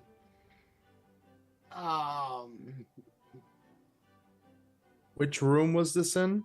This was in the storage, yeah, far on the other side of the staircase. Okay, I didn't get any magic from there, correct? That is correct. Okay. So what you're saying is there's free eye patches around here. Yes, that is what I'm saying. Because heaven forbid you don't have an eye patch over your sunglasses and your googly eyes. I was gonna wear it. That's a way better idea. Have we seen any servants or anyone so far wearing an eye patch on the ship? You've seen one person wearing an eye patch thus far. Darius Hawthorne. Just one, though. Yeah. Which is strange, because, like, there's a crew of people, and he's the only guy with an eye patch? Yeah, I mean, what kind of pirates are these people? Oh, Yeah. wait, they're not pirates. So that kind. 2 eye patches missing. Maybe he just keeps a second in his pocket. Maybe. Backup Or eye maybe patch. he's planning to go double patching it. Or they serve some function. Yeah. And he's got the other one in case he needs it. Maybe those are the 2 magic eye patches, and the rest of them are mundane. Well, the doorway to the stairs seems like it might have a lock on it. I unfortunately don't have any magic that could automatically open one. I used to. What you say, Durin? I said I used to. Oh. Well, oh yeah, we ran out of pomade, didn't we? Exactly. Oh, God, I hope Dresley actually brought a pick set since we ran out of pomade. Question, Dresley, do you have thieves' tools? I did. They blew up. Oh no. Okay, so I don't think. Does anybody else have thieves' tools? I used to be able to use my beard, but now I can't. Yeah, you missed the multiple sessions where we used this magical hair gel to turn Durin's beard into tools. We did it for quite a while. I'm realizing I don't believe I have thieves' tools. Pyre used to carry them. I do not know if he currently has them on him or not. because we haven't retrieved all of our supplies since coming back from the dead.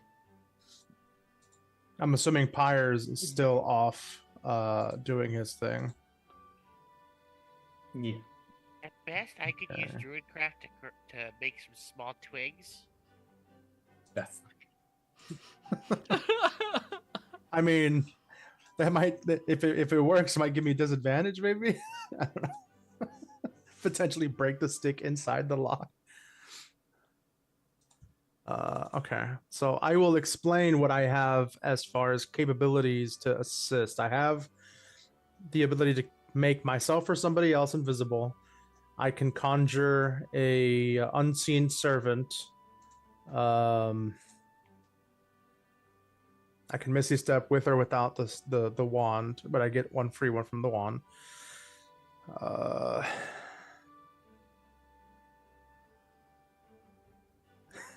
I have blindness and deafness, but I don't think we want to be attacking people.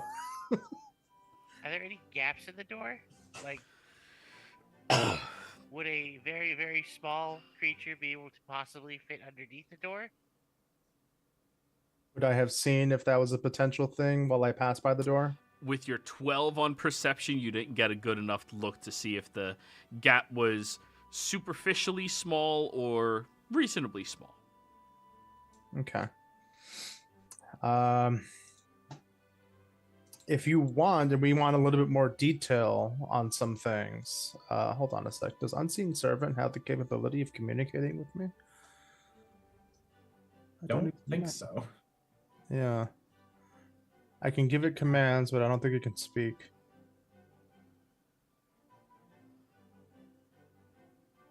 No, it doesn't say whether or not it can speak, so I'm assuming it doesn't. Unseen Servant cannot speak. Yeah. So if I had to go check, it wouldn't be able to necessarily tell me whether or not it did. Hey, Harvey, you want an eye patch?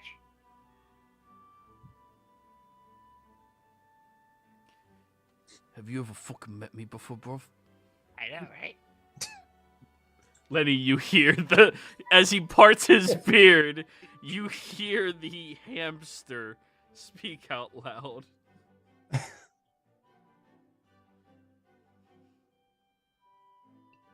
Where am I going?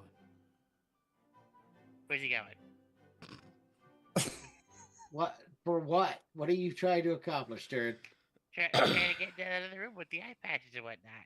Well, no, that's not the room Lenny's trying to get into. Oh. The eye patches are at the front of the ship in a duffel ship. bag. Oh, and somebody broke into his bag already. I don't think I remember to mention that to you guys. Oh, they did. Yeah, somebody had broken into it before I did, so I didn't have to break into it because it had already been done, which is very convenient for me. Okay, Harvey, you're going to the front of the ship. I'll turn into a guinea pig here. Wait, are you gonna go pull off an eye patch heist right now? We can multitask. That's what you gotta do. In order to multitask, you have to do a task that involves the mission too. And what's that gonna be? Other than pissing off the Lord. We get eye patch.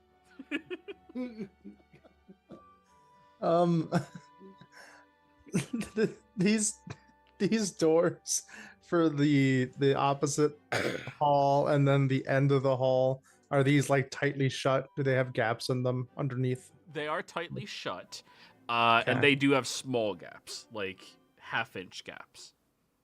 Okay. What we need is a weasel. Weasel. Have you ever seen a weasel? Probably. Keep in mind, the new druid, I think you need to specify what you can wild shape into. You select from a handful of things. Yeah, you have like 4 or 5 things you can turn into repeatedly. Well, we know one of them is bear. Spider. I can turn into a spider. Yep. That's a thing I've done before. You have done spider, yes. Durin, if you or yourself wish, I could cast invisibility on you while you go and try to see what you can potentially find by So taking you're gonna advantage turn of me any into- gaps. So you're gonna turn me into an invisible spider. Sometimes there is such thing as too much power. Especially with the new wild shape, spiders are fucking strong.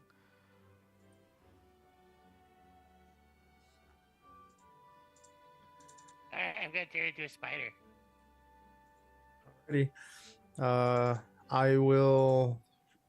After you've changed yourself, I will go ahead and start to cast invisibility on you. And as I do, I'll remind you that it only lasts an hour. And as soon as you attack anything or deal damage to something or try to cast a spell yourself, it will drop. And you will be a visible spider on the wall. I'll be fine as long as I don't see any nerds. Turn into Spider-Man. Alrighty, let's see. In the 90s, that tracks. Yep. I cast he's a comic invisibility. After I cast that, I'll start focusing on ritual casting Unseen Servant, just in case. Alrighty. That's not concentration, correct? It is not. Okay. So Durin, I need a stealth check with ultra super mega advantage. So advantage. Yeah. Just means I could not take away your advantage no matter what. 13. Well, damn. As you crawl out as a spider, you walk across the floorboards, and one of them creaks under your tiny, tiny leg. Bullshit. There has to be a reason. Esmeralda looks over there immediately. Suspicious. Spider looks back at her, also suspicious. As you keep walking, creaking some of the floorboards that, honestly, why is everything so creaky? Like, it's stupid. Somebody needs to do some routine maintenance on this butt bitch right now. They went a little too hard on the realism. Yep. Lenny hears this and is like, does he not change weight when he transforms into a spider? He didn't creak on his way in here. Yeah. But anyways, where are you headed to? Over at the path over there? The door leads Sure, downstairs? yeah. Okay. As you venture over there, you climb all the way down. And when you try to look underneath the door, you can't see any gap in it. It seems that security for the hall is one of the few things that are still more modern. Sealed doors that utilize pressure locking in order to keep it shut. However, you can see the keyhole that you can halfway fit your body in and peer at the room downstairs. But unfortunately, your thorax stops you from going too much deeper in. Okay? They got the spider cookies. As you pop half of your head through there, looking around carefully, you spy with your spidery eyes that there appears to be a handful of very large, expensive crates down here, many of which have the respective symbols of the numerous houses on it, the nobles that are flying here today. You also notice down here that you can see the chief engineer, this wiry-looking gnomish man who is working tirelessly on some arcane device, sweating heavily in front of it and in a little bit of a panic, like something might be wrong. I need you to roll me an insight check.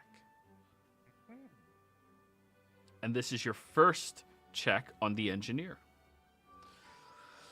I wild shape and can't, cast guidance on myself, so it's just 14. Technically, you can. You just be a spider, but out of a keyhole. It specifies you can't cast spells while in wild shape form. Oh, really? Yep, That's good, until he's 'cause a he high would've enough lost the level. visibility. Yeah. So, as you look through, looking at him, his worry isn't about the arcane device or the ship. Thank God. However, his worry seems to be something that is like omnipresent on his mind. There's a level of guilt to him that you spy, and something else.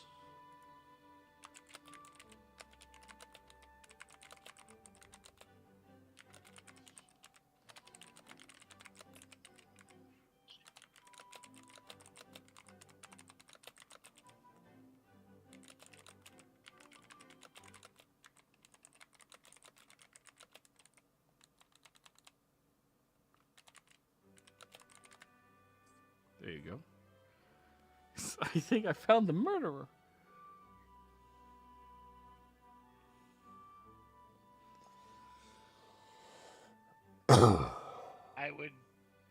I guess I really don't have any way to communicate that at the moment. Yeah. I did say I would periodically cast it, but I'll just wait for Joey to kind of time it up. Yeah. So yeah, whenever he does that, Okay. I will on the allowed return message say, guys, there's a gnome in the basement, and he keeps looking at this weird crate, like guilty like. Weird. Lenny, you do know the stereotypes surrounding gnomes. Yeah. I will immediately cast message again and say, what is he doing with the crate that's making him seem so guilty? He is looking at it guiltily. I will stop casting message. That is wise. I would only waste your time further. Barnabas, you just see Lenny shaking his head like... Oh, I think Barnabas AFK'd for a moment. Yeah, I just saw that. Yeah. Oh, there he is. Did you hear us? You've already learned what it's like to communicate with Durin, I see. No. I'm not even sure that was a lie about the head kick. So, Dresley, you can... Now we're panning over to you. You started off looking for the bar, right? Yeah. There's a nice little lounge area up in here that leads to a outer balcony that you can see. They do have a bar in there, but it's not like a staffed bar. It's a take what you want bar. A place that people are going to have to serve themselves or command their servants to serve them. Any, oh, sorry. It's an open bar. I was just gonna ask, are there any like pamphlets of like things I was like, what's a midnight's rest? There are no pamphlets in this time period that they are trying to Plaques. produce. Are there plaques? There are plaques along the wall. Roll me a insight check.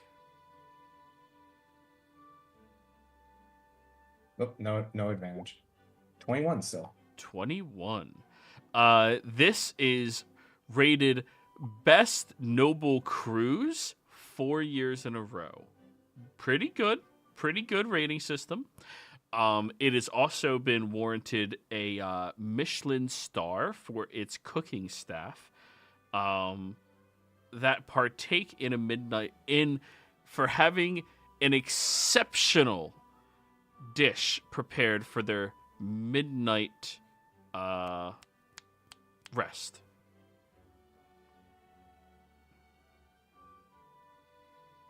I don't suppose I find like a random wait staff that I can inquire about that for.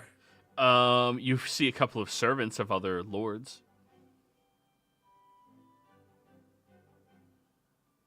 I'm not gonna be the dick to them as he was to Barnabas. I'll try to find an actual crew member. Well, no luck as for crew members, but you do see the Lord Darius Hawthorne. looking out over the vessel.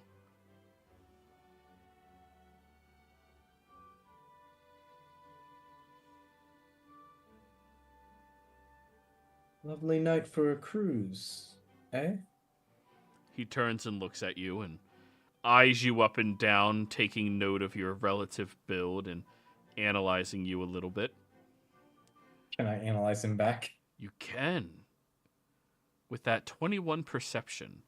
He is posed for a fight, but in a way that seems to be ingrained into him.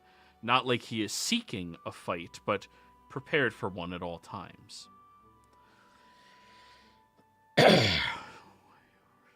This place was way oversold. Hey, screw you. Yes. He'll nod his head. Your first time on this voyage, isn't it? That obvious. And I, go up to the railing. You're looking at everything like a tourist. Like you don't belong here. Let me roll for him real quick. Actually, with that 21, would I be able to notice any, weapons on him? None are visible on his person. Gotcha. But you still take note of the metal suitcase that he has on his person. I've seen that in the movies. That's a sniper rifle and or Tommy gun. Who knows? Where do you hail from?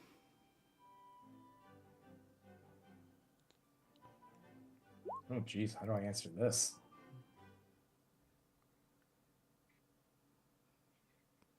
The Wilds. The Wilds. Intriguing. You all don't experience a lot of war, do you? They wouldn't call it a war. They'd call it afternoon tea. A blessed feature. You ever see combat? I've buried my fair share of bodies. That doesn't answer my question. He eyes you suspiciously now. That's it. Yes, I have seen combat. You yourself seem to be a veteran of some sort. I was in the Great Eastern Wars of Europa. I've been deployed numerous times into Afrique. I've just retired with titles to my name in the last decade. 16 deployments. 31 fights and battles. 212 comrades dead. Unknown how many enemies I've put down. And he keeps just staring off into the horizon. With his one good eye. Do I get the sense that this is like a spiel, or is this like him going Vietnam flashback? Insight check.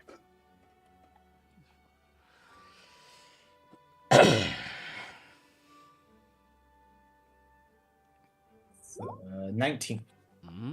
I'll whisper something to you.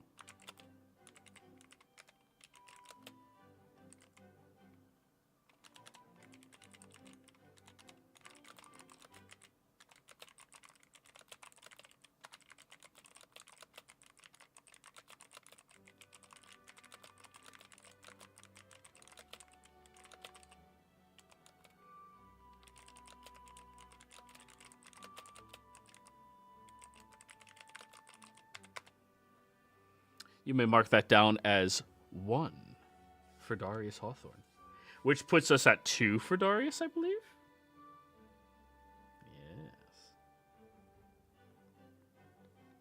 Yes, my phone wouldn't go off mute. And Duran got 1 for the mechanic, right? Yes. You have 1 for the Marquis, 1 for the mechanic, 2 for Darius. Nobody has gleamed anything about the Duchess, or the Baroness, or the Captain, or the First Mate, or the head of security. Well, we're getting to it. I'm just reminding you.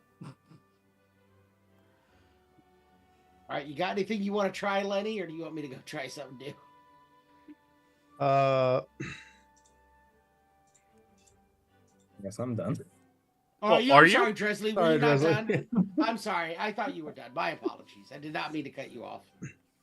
I would send a message to Dresley eventually too to kind of keep him in the loop of what's going on and just kind of updated. All right, let's have it happen right now while you're thinking about what to say to Hawthorne. Let's say, Dresley, we are currently underway searching for any potential clues. Have found a interesting necromancy source from above deck. Keep an eye out.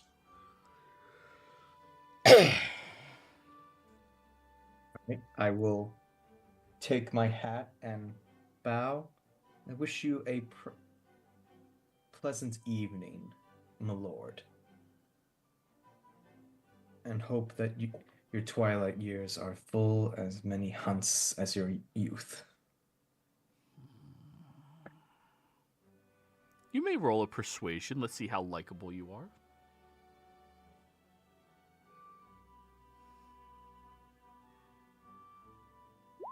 $18.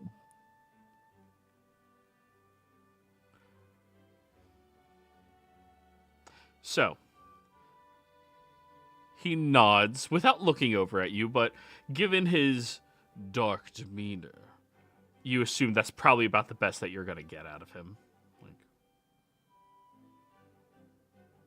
I guess I go downstairs and sort of rejoin everyone else, kind of, because I have a quote unquote date at with the Baroness at midnight, or whatever that is. So, you go downstairs where, let me move you over. Do. You walk down the stairs where you see the woman at the table turns to you immediately and gives you a curt nod, goes back to picking at the remainder of the white fluff in her bread, and then, "Oh, my lord, how are you?" As Eldon begrudgingly pushes away from the table and heftily stands up.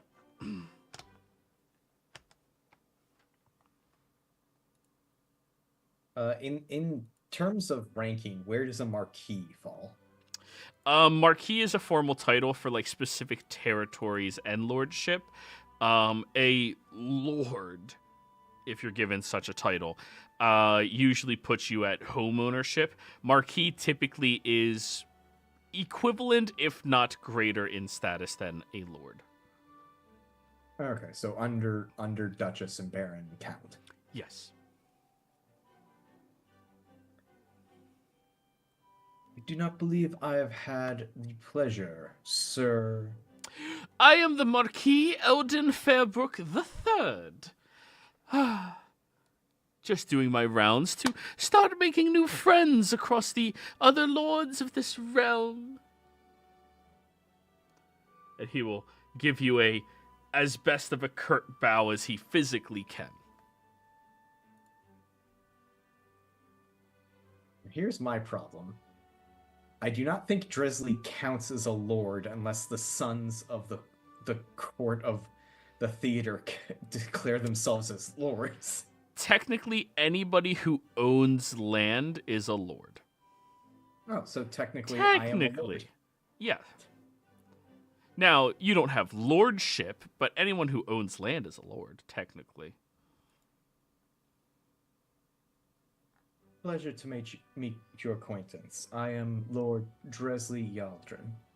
Dresley Yaldrin. Ah, pleasure to meet you. And this over here is Duchess Esmerella Valcrest. She'll stand up and give you a nod in your direction. And a pleasure to meeting you as well, Duchess. Yes. She'll immediately go sit back down and just keep pecking at her food. Your servants are over in their quarters over there. Be wary of the creaky floors, as Durin, you're crawling back, I assume. Thank you. Yeah. Okay. I must admit, I am new to this voyage. Do either of you have...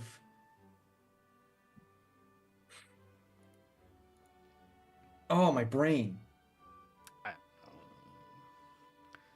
I'm basically going to ask them what's their favorite thing about the trip if they've been on it multiple times. Like, what would they recommend a newcomer to enjoy?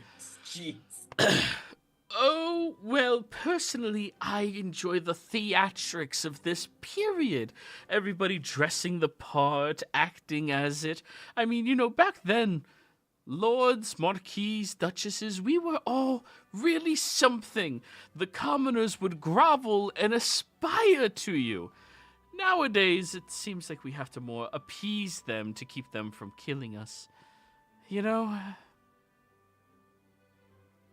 Duchess. Did the Duchess respond at all? She just, rolls her eyes at him. I enjoy the breeze of the air. It is quite enjoyable, especially at the twilight and dawn.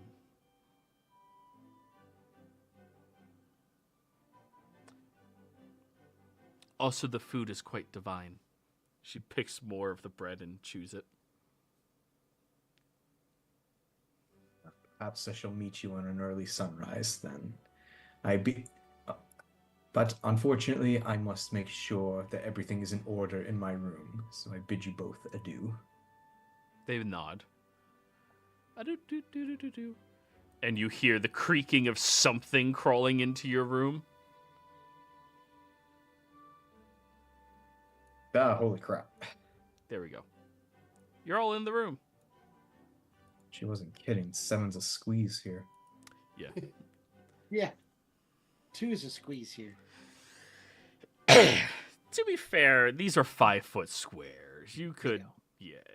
Yeah, we're technically a corner of a 5-foot square. So yeah, you guys are finally all back together. Woo! So, what have we all been able to discover thus far? Well, I met his lordship up on the bow, brooding out amongst the ocean.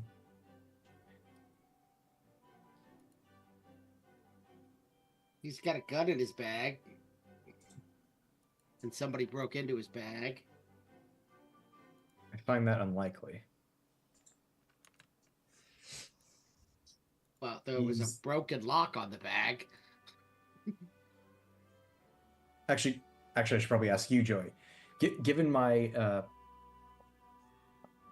what I gleaned from him as like a warrior, someone who prepares for everything, it's like having like his bag getting broken into feels like an oversight, yes, on his part, which clashes with his character.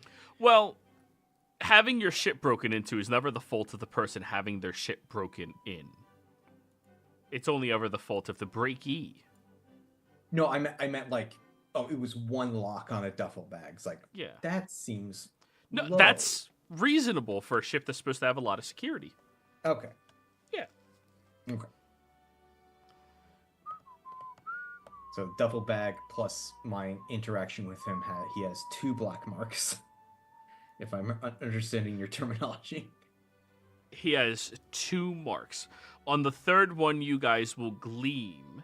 If you warrant and earn it, you will gleam guilt or innocence in this endeavor. Ah, okay. Yes. But you can lean in a specific direction based off of your previous marks. He was the guy that was like ridiculously loyal, right? We have a handout. Yes, we do. Lord Darius Hawthorne, an aging war hero who retired to nobility after leading a famous campaign against sky pirates, travels with a single steel suitcase, which is heavily warded against detection. Oh, I just double read the Marquise stuff. Durin, how many cans of Sprite do you have left? I don't know, probably I'd have like 3 or 4. Let's keep that in the back pocket for this supposed. Oh, my God, what is going on with me tonight? Words and shit. I've been there. I'm not sure if Dresley paid too much attention to it as he was talking to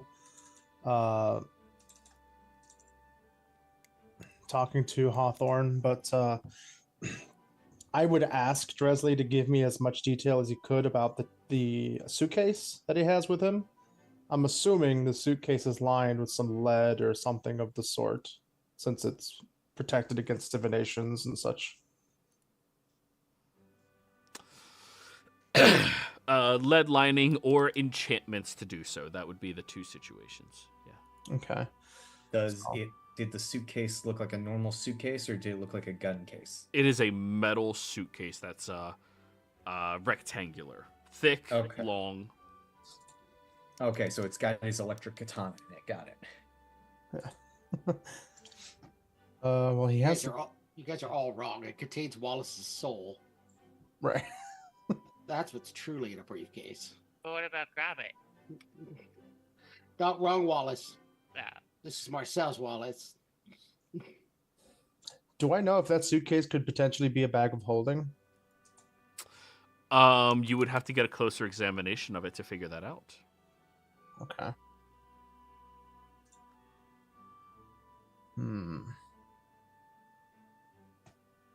First mate.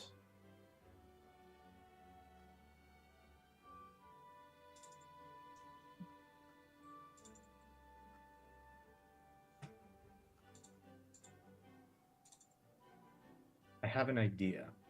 Mm-hmm. And so I'm just going to pitch this to you guys. So, Darren, we have those cans of Sprite. Would you be willing to pretend to be what's the name of the things, like, oh, I'm a sponsor of the art, but the person who is the artist, it's called, like, gets money from Patron? No, I would be your patron. What would you be referred to as? I think that's just the artist. Is it? Yeah, I think so. I think it's the patron and the artist. I usually call those artists. Okay. Yeah.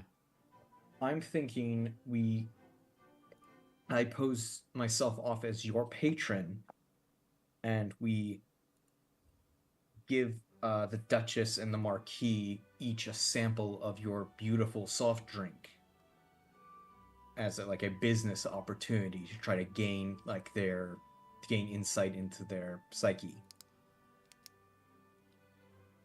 Does that fit? Or is that a too weird idea? Or should we just Scooby-Doo this more? You know I'm always down for Scooby-Dooing. I don't think it's a terrible idea. I guess that depends upon if you were asking us or Joey. But I think I was asking Durin, because this is me effectively pretending to be the person who almost kind of owns his character. The way patrons were is pretty weird.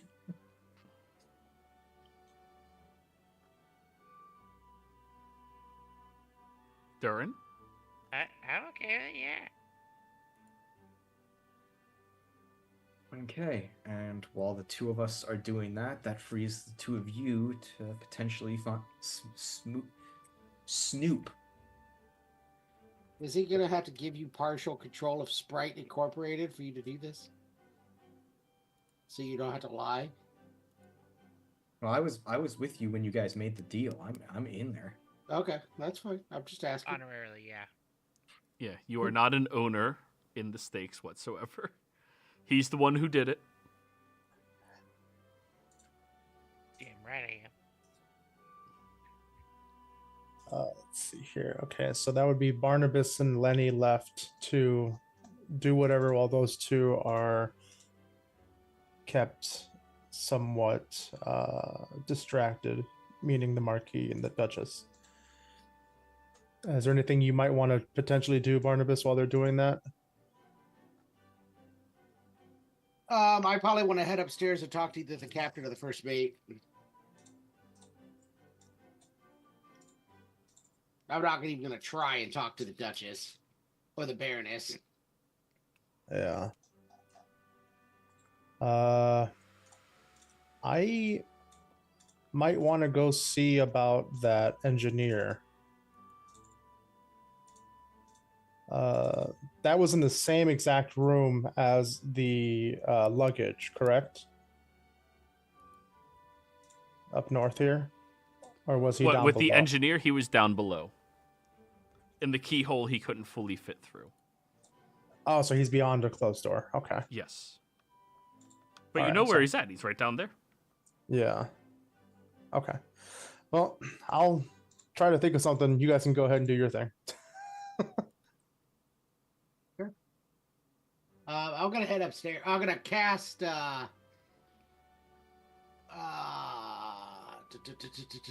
enhance ability on myself for charisma in case I have to try and persuade someone. Sure, sure.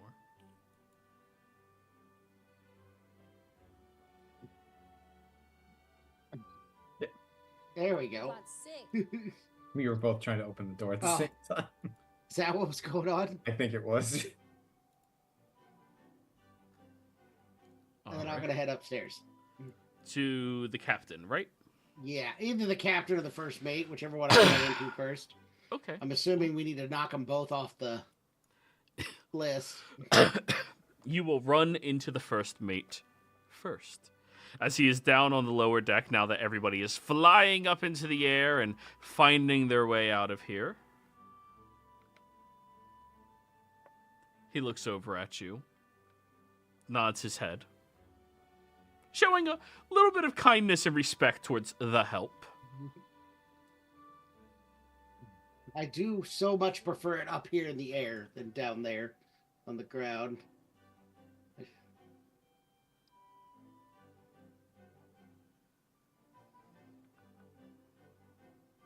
Though I admit flying on a ship is a different view as I lean over the side a little bit. Yeah. It is a wonderful thing to behold, isn't it? Flying, free of the woes of everything else, enjoying life and its freedoms. Yes, though I personally tend to prefer having a beast between my legs to do the flying, something with an intelligence of its own. Not sure how comfortable I would be living my life with just dead wood and someone else's magic to drive me through the skies. Need you to roll a persuasion roll.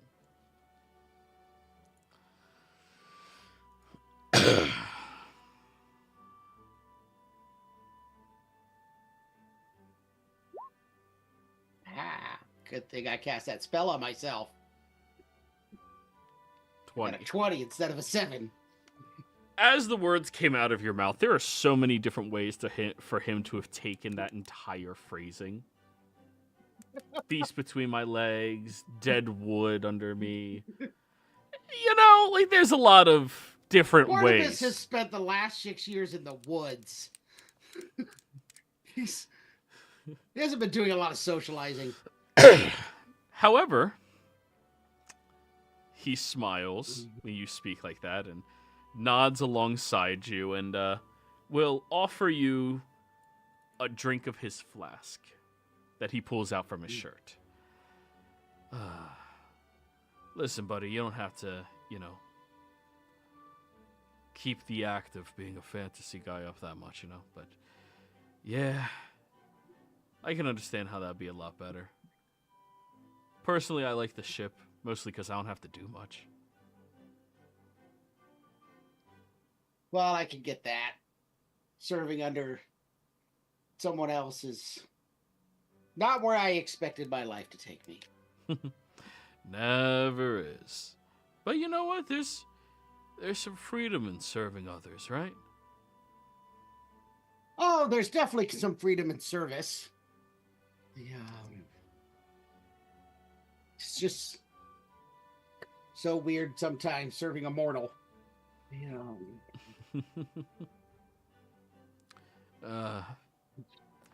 I'd rather deal with mortals personally. But yeah, that's just me. I'm not even technically sure if my lord counts as a mortal. That's a good question. But regardless. Yeah. Certainly have a lot of nobility flying on this ship. Oh, yes. Lot of different families. It's a noteworthy location and destination, to say the least. Very lovely thing. Duchess, a baroness, a marquis, a couple of lords. Do you ever get anyone that isn't nobility that books time on these ships? Celebrities. Well, celebrities. Have you met anybody exciting? Roll me an insight check.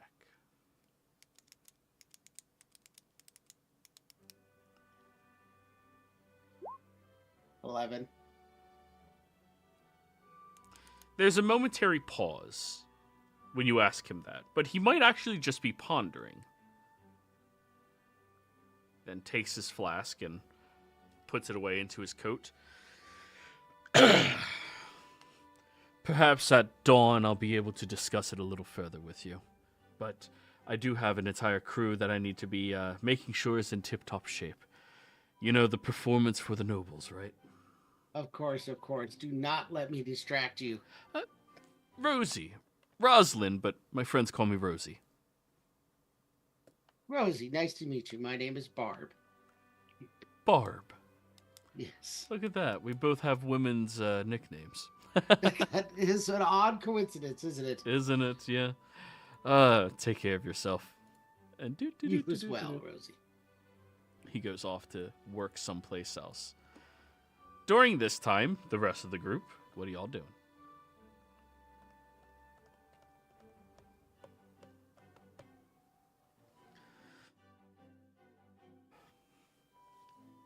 There's 3 of you.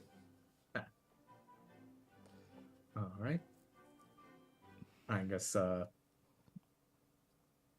I grab Durin and we head to the kitchen, or head to the whatever this is, dining hall. Like, what would you call this? Yeah, the dining hall. That checks out fine. Hello, Lord. Hello, dear Marquis and Duchess. I was Hello, actually, Lord. before I sit down to my meal, I actually wanted to introduce the both of you to someone. They look past Durin expectantly. Now, this is Durin. I am currently supporting his alchemical studies, and he has come up with quite the non-alcoholic drink. Oh? Like a wine of sorts? Non-alcoholic. There's no alcohol in wine. It's just wine. Marquis, there is alcohol in wine. Not all of us are 1/10 dwarf. Yes. Continue.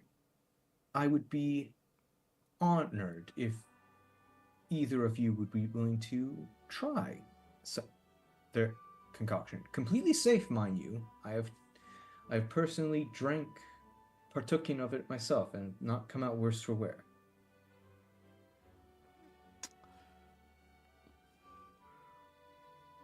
I think I need a deception check for this one. I drank it. Nothing happened to me. Yeah, but you know there's something bad to anybody who does the circle thing on the bottom of the bottle. But not the drink itself? Sure, so long as you're not going to allude to the bottom of the bottle or anything like that, the symbol of it. If you're not going to, then it's technicalities. Yeah. If you're not going to do that, then yes, it's a persuasion. But if you are going to, then you're being deceptive. You should try this free sample that has no consequences. And now I need your address so we can send a bill to you. For anybody who's ever visited New York.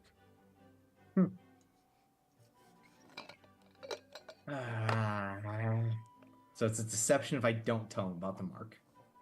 It's a deception if you plan on alluding to the mark and drawing their attention towards it. It's a persuasion if you are just letting them try a crisp, refreshing beverage. Okay. It's totally in your hands. It's a 14. Not bad. So close to a 20. Well, I would be remiss if I denied the pleasure of your great concoction. Please allow me to try. Do we need to aerate it at all?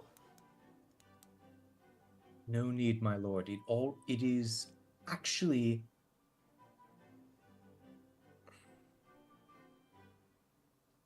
Carbonated. yeah, thank you. Carbonated. Sorry, just carbonated. I take one of the cans and like just open it with the crisp and just pour it into like a couple of... It's better than the cans. It's the bottle. Oh. Right. Yeah, Take this is one the of 80s. bottles. Cans were like more uncommon. Bottles though.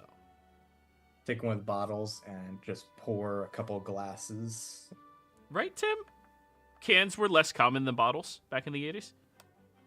I know you had cans in the 80s. Or wait, this is the No. 90s. By the 90s, most things out of like vending machines and everything were cans. Ah. You could still buy bottles most of the time if you went into the grocery store, but like out of a vending machine, it would be aluminum. Let's make it the fancier one, the bottle, right? Oh, he'd be using bottles. Yeah. This was bottled by Dern himself. Yeah. It's Yeah. much easier as an independent drink manufacturer to do bottles with tops than it is aluminum cans. Good. Doesn't I can't require wait as till I much hit- equipment. oh, Oh, I sorry, can't Darren. wait. No, sorry. I just can't wait till I hit volume to do cans. We're going to can the shit out of this, which ruins the I'm flavor. the weirdest fucking druid.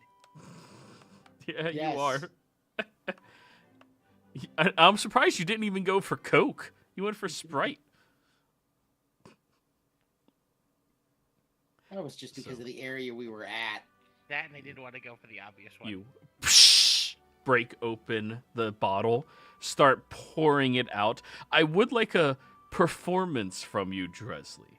This is to see how elegant, pristine, enticing this appears to them, and how you can describe it to make them want to consume it. I'm not making you role play it, just you need a role. So I'm basically doing a Sprite commercial. Got it. Yes. Do I get advantage because of Durin? If Darren plans on helping you at all. I will do my best. I will bring them out on a silver tray. Mm. And I will take a bottle opener and I don't know. Just open the bottles, I guess. I don't know. Psh, as Dresley, you do the pouring for them, and you can see the Duchess is a little apprehensive about consuming until you like open the bottle in front of her. And of course, she pulls out a third glass for you, Dresley. Of course. Oh, well. Ooh, that is bubbly. It tickles the nostrils when you sniff it. Ah.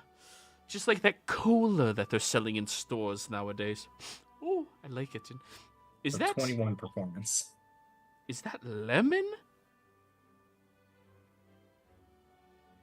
Go on, Durin. It's your product. Answer the man. Yes, it is a mixture of lemon and lime flavors. Lemon and lime flavors, my favorite. And he just immediately shoots it back as the Duchess looks over at you. Flavors, not actual lemon and limes? Well, there's some of both. So artificial flavoring. And natural. She'll look at you, Dresley. You can tell she is not going to drink this until you do. Yep. You down it up a little bit. Then she'll take the smallest sip and... Very bubbly. It's good. She goes back to picking at her bread. That may actually be the single most appealing and delicious tasting beverage I have ever consumed. What do you call it? Sprite. Like the creatures of the Fae? Oh, I get it, because you're in business and your Eladrin is Fae. I understand.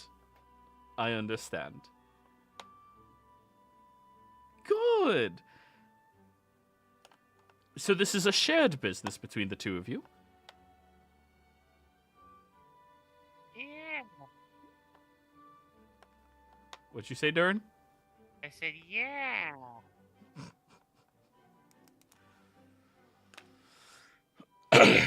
Well, And if... I'm not gonna say anything. Okay. Well, that is magnificent. I will say, this is crisp, refreshing, very devilishly good, and has a catchy name to it nonetheless. How much backing do you currently have, my lord? At the moment, we are currently...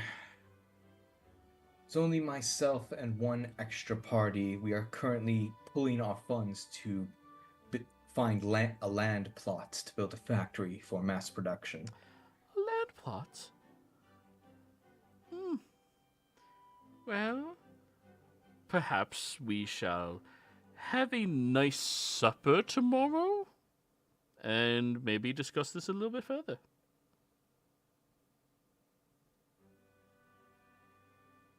As he keeps I look to sipping Durin. it. Ooh.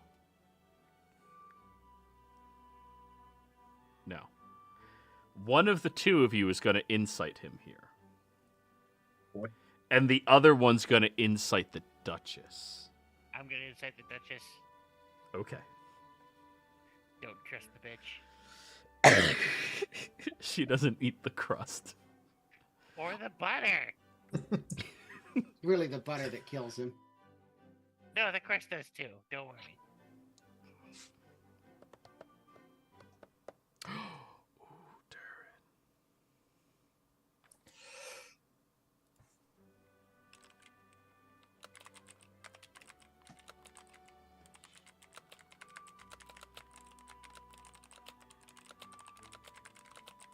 I'm whispering to Durin first.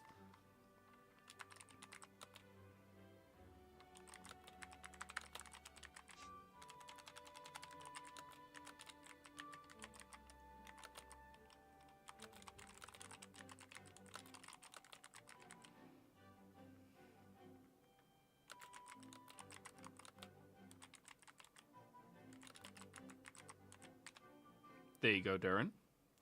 Mark down one success against the Duchess. Dresley, your turn. 17. Yeah.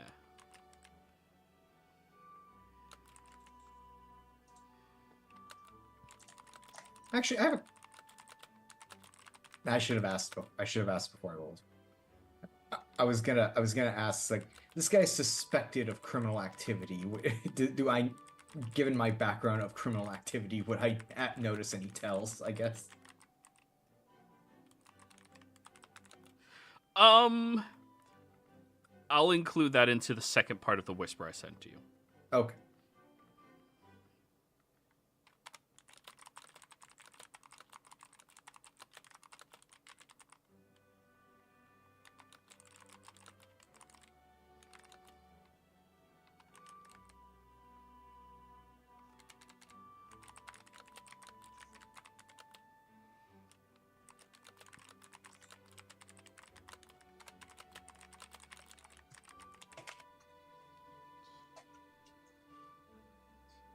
So each of you get those pieces. Gotcha.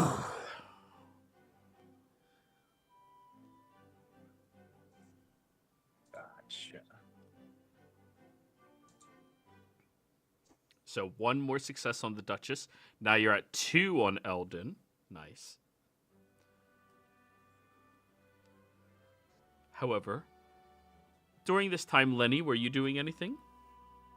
Yeah, I would spend a little time trying to rummage through Pyre's stuff to see if they have thieves' tools. And because Pyre is not here, I will allow the PvP in this instance. Okay. Because doing this is his fucking job. I will return it afterwards. Right. Um, I'm looking. yeah. Looking. Scroll. Oh, that's his old sheet.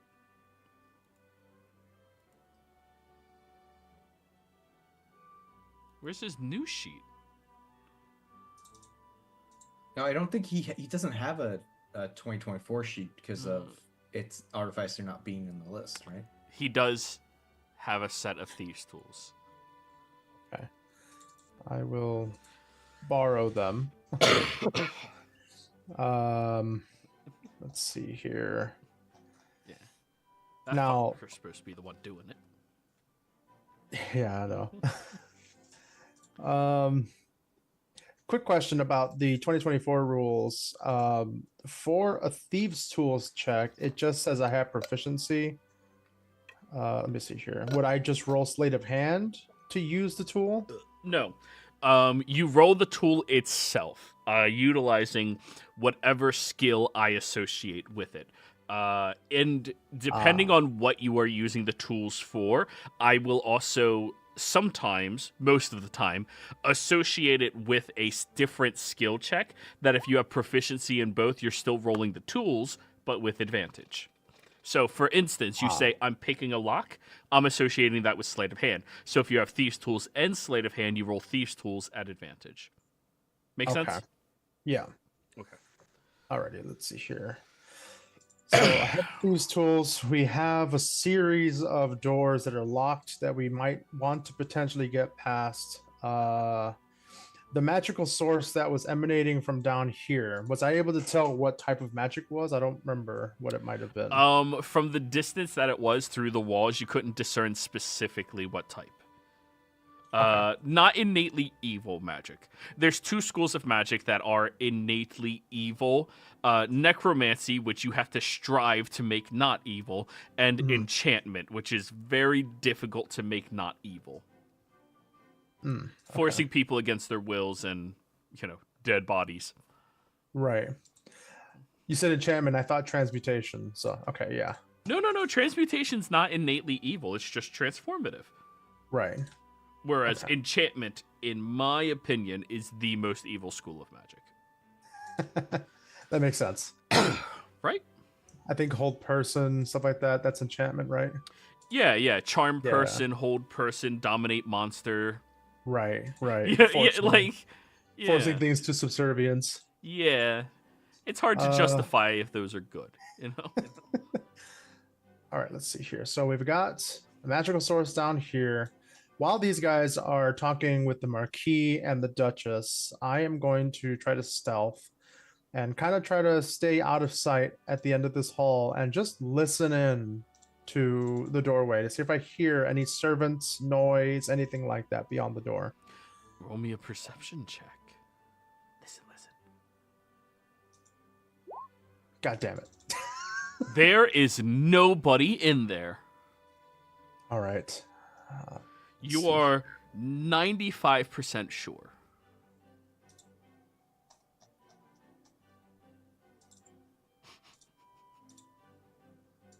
Now I have to decide on whether or not I'm going to knock. No. I believe there's nobody beyond the door. Okay. All right. Let's see here. So I've got this door here. I've got the one leading downstairs. That's the same door that the gnome was seen through, correct? The stairwell doorway? Yes. Okay. And then there's no doorway in this room that goes anywhere. There's a door that enters into here, but that's just the storage room. Okay. Are any of these passages or doors labeled at all? Like, other than the number?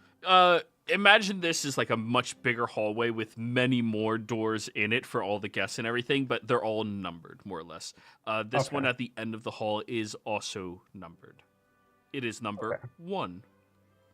So they don't have any listings of like this is where the Marquise's place is for the duration of the of the voyage or anything like that. No, nothing like that. Okay. Let's see here. I am going to try to listen to this next room. The one across the hall. Roll me a perception check. Alrighty. 12. You do hear quiet snoring inside. Okay. Oh God, what do I want to do? All right, this is what I'm built for. I'm gonna try it. I'm gonna cast invisibility on myself. Yes, use those spell slots. All right, I am invisible. I am concentrating on that. I did say earlier that I was going to ritual cast Unseen Servant. Mm-hmm. So he should be in this room. I'm gonna have him to have him trail along with me. I'm assuming I'd have to roll some sort of stealth for him as well. No, they're unseen. They don't speak. They don't make sounds or anything. Like, okay. I'm gonna have him trail along behind me, mm-hmm. so I could potentially use him if I need to, and I will start coming towards this doorway here. All right, roll that stealth check with advantage. Alrighty. Creaky floors, creaky floors, creaky. Advantage, stealth. 25. Okay. Jeez. For some reason, when you're heavier, the floors don't creak. Right. Makes no sense. I mean, a little bit, Yeah. like not enough. I will make it to the door, Yeah. and I understood this is the engineering room, so I'm assuming there's going to be noise. So I'm not even going to potentially try to spend time listening to it. I'm going to try to see if I can identify the doorway to see if there's any magical locks or mechanisms that would prevent me from trying to pick it first. So, casting the spell Identify breaks your stealth, or did you mean you're looking at the door, seeing if there's anything?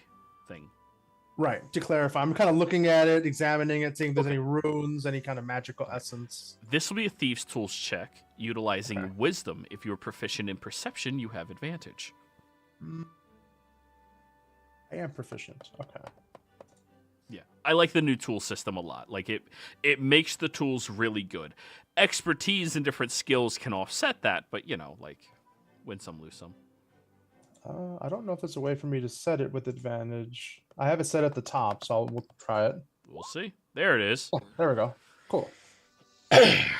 You look over the door, and you feel this like buzzing on the other side of the door towards the latch on the right-hand side.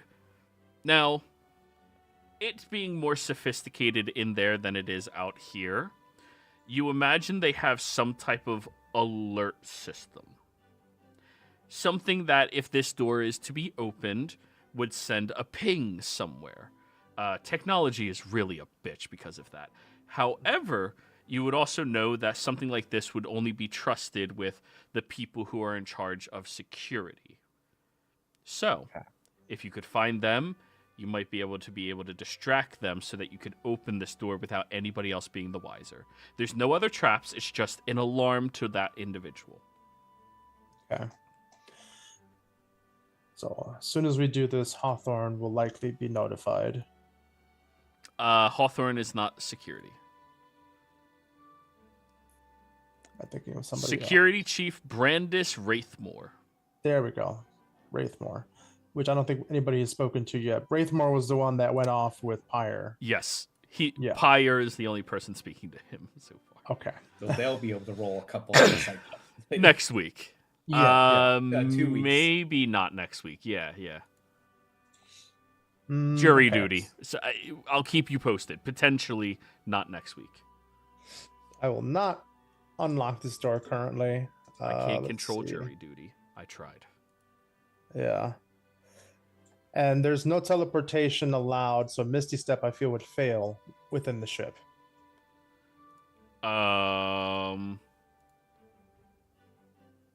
Misty Step would probably work inside of spaces, but not like from one room to another. You know the fundamentals of magic well enough. Mm-hmm. So you could use it in this chamber to get somewhere else in this chamber, but you can't use it in this chamber to get into that chamber. Okay. Well, for the time being, then I'm going to try to use this to listen in on conversations, I guess. This stairwell here, where does this lead? Or is this not here? That stairwell is there.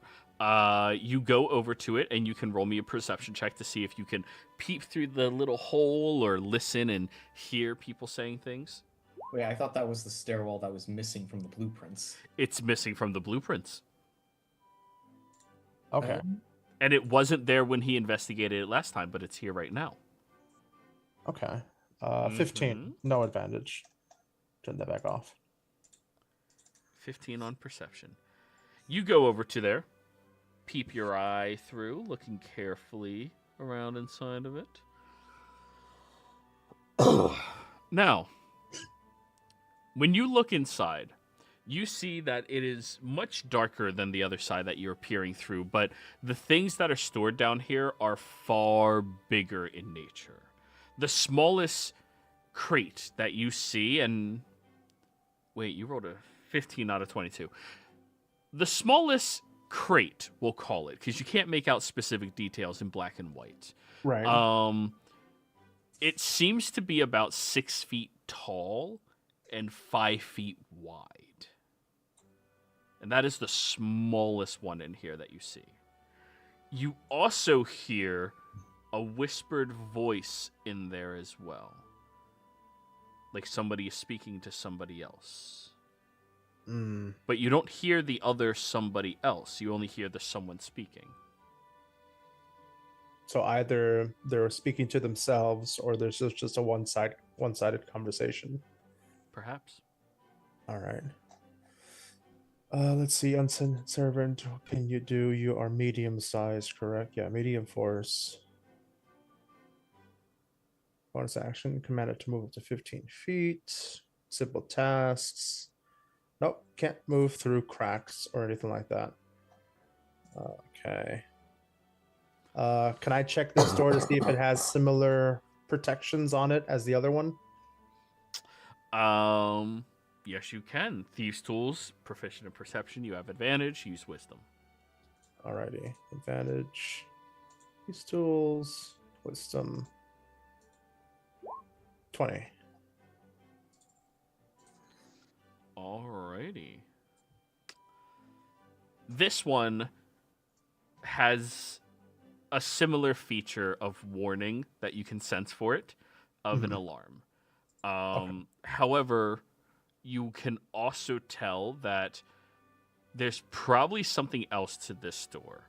There's more energy coursing through the door itself that the other one didn't have for some reason. So this door may actually have an additional feature, or perhaps the necessity of an arcane key to unlock or something. Okay. This door might be more interesting than the other one since there's a gnome down there just actively working. Yeah, All doing right. his job and shit, being suspicious. Is this trap door here? Oh, yes. Okay. I will come over to this trapdoor and similarly try to kind of examine it while Dresley and everybody else is discussing the sprite. See if it's locked, if I know if this is a servant passage, etc. Go for it. This is a perception. It is. 14. 14. It's locked right now, but you don't sense that there's any additional securities for it. Also, that porthole is deceptively large on the map. It's only about 2 feet, 2.5 feet by 2.5 feet. Have I seen servants of smaller races, halflings, gnomes? No. The smallest you've seen is dwarf. Which are generally like 4 foot to 5 feet. So like, right. I'm assuming everything is immaculately clean on the ship, so I wouldn't be able to tell if this door has been used recently. On a 14, no. Okay. It looks very clean. Alrighty. I will say, though, if you investigate tomorrow, you might be able to tell if it's been re-cleaned or tampered with at all. Okay. Well, for now then, we're probably going to be ending soon. I'm going to start heading up. I don't know how much time I have left in my invisibility. Last an hour. You still got time. Okay. I will begin heading up to the upper deck and just kind of eavesdrop conversations. Try to take in as much information as I can between interesting parties and hear what they're discussing, etc. Just plan for future while my invisibility stays up. And I will be having Eddie, my unseen servant, traveling along with me. All right. Let me move you over to the upper deck. Oh, sorry. Upper deck. As you see, probably around this time is when Barnabas was wrapping up his conversation with Rosie. You know, obviously there was more than just the "Hi, how you doing?" You know, actual small talk and stuff. And you see him walking away as Barnabas is staring there. Barnabas just staring over the edge of the ship. I will pass by him really quickly and just kind of whisper that I'm invisible. And Wisdom save, Barnabas. Sorry, charisma save. Is this Sybil fucking with you or just someone else? God damn it, Sam. 5.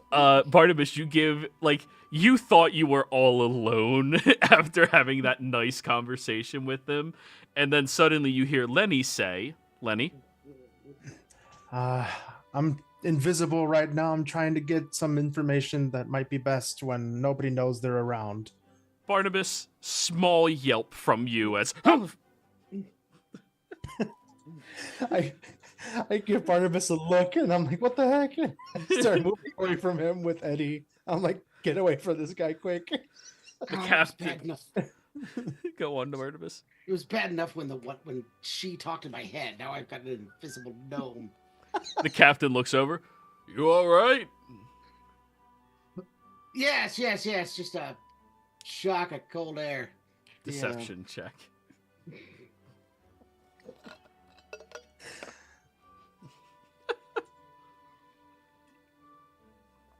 All of your best things. Oh, no. 9. You do have advantage still. Yeah, enhancement. Yeah, I still have advantage. You see, you've drawn the attention of the captain from that. He's a little... You yelped. Oh, good, Captain. Now that I have your attention. Yeah. I was wondering if you could help me. I don't want to admit this to my lord. My lord said something about attending a midnight rest, and I'm afraid I don't know what that is. And I really cannot admit that to him. Or let any of the other servants let their lords know, kind of thing. I just don't know if there's anything that's expected of me and what exactly goes on. I'm not sure he knows either, but I can't let him lose face that way. So... Persuasion roll, but I'm going to say you have a straight roll on this. Okay. He is a little suspicious of you, so that puts him on guard, but... Oh, heck, that was almost a 1. Well, we like this side of the die. Yes, we do. All right. He steps off from the helm and gestures for you to walk up some of the stairs and will kneel in front of you at the top stairs so his dwarven stature is still taller than you.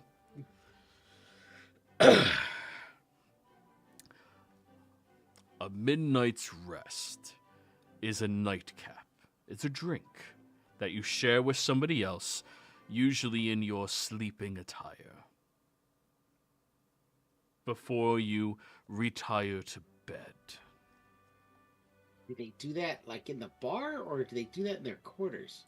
In the bar, typically, Oh. unless you were specifically invited. If your lord was invited to the ladies' quarters, he should go there. But if he wasn't,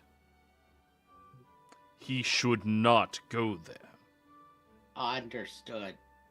You know how nobility can be very prickly if you do the wrong thing at the wrong time in the wrong place. You should get some etiquette classes. It's not that hard. And he'll just, like, pat you on the shoulder. No more screaming on top of my ship. They're sleeping passengers. I don't really know that that was a scream. I know what a but- scream sounds like, lad. Do they ever have... I'm not completely familiar with all the entertainment choices for my lord on the ship. Do you have performances on the ship? Tomorrow night is karaoke night. I mean, I know the Duchess is a quite accomplished... Oh, the Baroness is a quite accomplished singer, but I can't imagine she performs on the boat, does she? We've only been graced with a performance of hers once before. I have been attempting to entice her to do it again, but without being too pushy, of course. Of course. I think I have to admit, I know this probably isn't going to come to a surprise to you after our brief conversation, but opera's never really been my forte. Really? I know it's kind of a guilty pleasure, but I've always been more of a pop person. You ever listen to any pop? You heard any pop stars on the ship? Insight Wow. check. Wow, Yeah. that was very that That was just- fairly good. Yeah, that was nice. That was fairly good. Yeah. Yeah. I'm going to use my Lord Keeper. lore keeper. There we go. 23. Time for me to whisper something to you. You got 2 marks with that one conversation.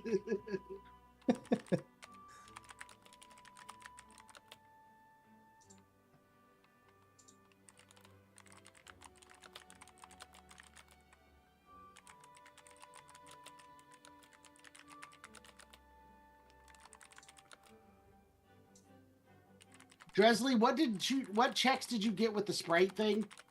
Did you get one on the Duchess? Durin got one on the Duchess. Durin got one on I the got Duchess. I got the marquee. And one on the Marquis. Okay. I'm just trying to keep track of what we've gotten so far. Yeah, the Duchess has 1, Marquis has 2 so far, I think. Yeah, Marquis has 2, the Lord has 2, and the Mechanic has 1 from Durin. Did we get one for the first mate? He did not tell me I did. I know I didn't roll great on the insight, so He didn't succeed. yeah. Okay.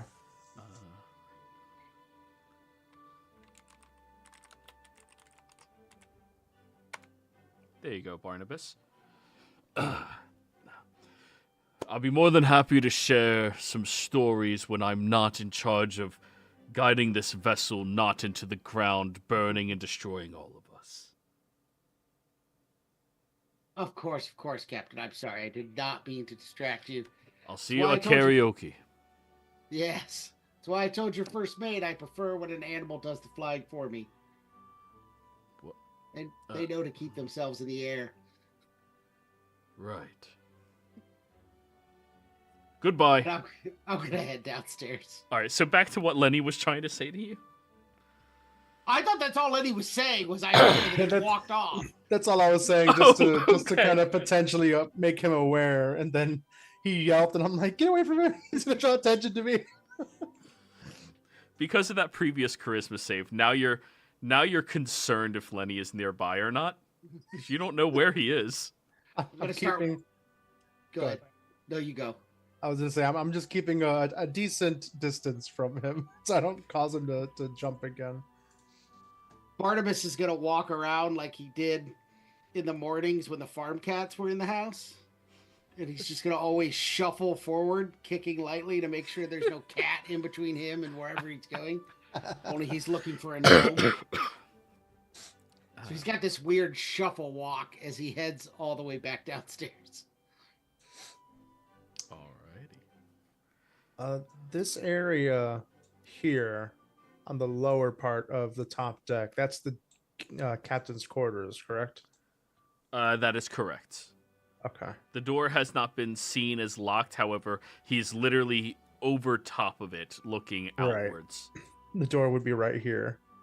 Correct. Okay. So even if I do manage to open it, he'd probably hear it or see it being opened. Quite possibly. All right. Is there anybody else on the top deck other than the first mate and the captain? And us? Lord, Hunter, or Uh, DH. there's a couple of other nobles that are kind of irrelevant. Okay. These other nobles aren't suspects. Right. Okay. So this is also where Pyre and Hunter and Sybil and stuff like that are. Yeah. They're gathering back up here. Okay. Then yeah, I'm just kind of maybe trailing around after them, listening in to random people, just trying to see if I can glean any information about potentially anybody who has been on the trip recently, maybe the last time, since some of these seem to be repeat passengers, and see if any of them start talking about the last voyage, anything that might be interesting. None of the NPCs that don't have tokens will tell you anything because they weren't here last voyage. But I was on one 2 years ago. I was on one 4 years ago, and Invisible, isn't he? Right. Oh, I thought you were talking to them. Did I mishear you? And how are you getting the information from them? Me, Lenny? Yeah. I'm just kind of listening. I'm just eavesdropping on all of them. Okay. General insight check. You know what? Yeah, one general insight check. Okay. Turn off advantage. There we go. Insight. Great. That's a 6. You could not be more bored with chit chat from nobles, honestly. You get to the point of just like idly playing with something in your pocket. I start having flashbacks of my childhood, listening to my parents talk to other nobles. I'm like, ugh, all right, I'm getting out of here. Oh, and the breeze 3 nights ago. It was so good. Yeah. Just horrific experience listening to them. Then I will, if we're ending soon, I'll probably stay up here just so that way I'm kind of here next week when Sybil and Pyre or anybody else is starting to engage with the security chief and such. Sounds good. Then let's go over to Barnabas, finding your way back down to your allies, who the Duchess, as she is sitting there, eventually will, excuse me, head down this hall to the locked room, which momentarily opens. Do I get since I'm directly in that line, can I try to see something since you opened the door? You can. I will need a sleight of hand check to see if you draw her attention as you are snooping.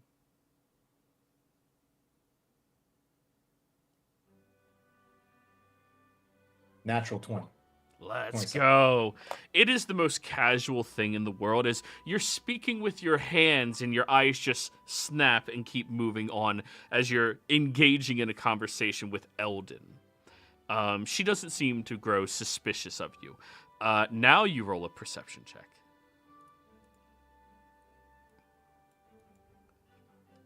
Well, there's the other side. 8. 8. You do notice despite this time where it is getting later into the evening, it started as a late voyage as is. People have been pitter-pattering around for a couple of hours now. There was 2 lights on. One that gave off a faint glow like it was at a desk, and another one that was over on the back wall. Like, nobody in there was sleeping. That's the only thing you noticed, though. Oh, and the fact that it was filled with hammocks in your immediate view. That don't make sense for a duchess.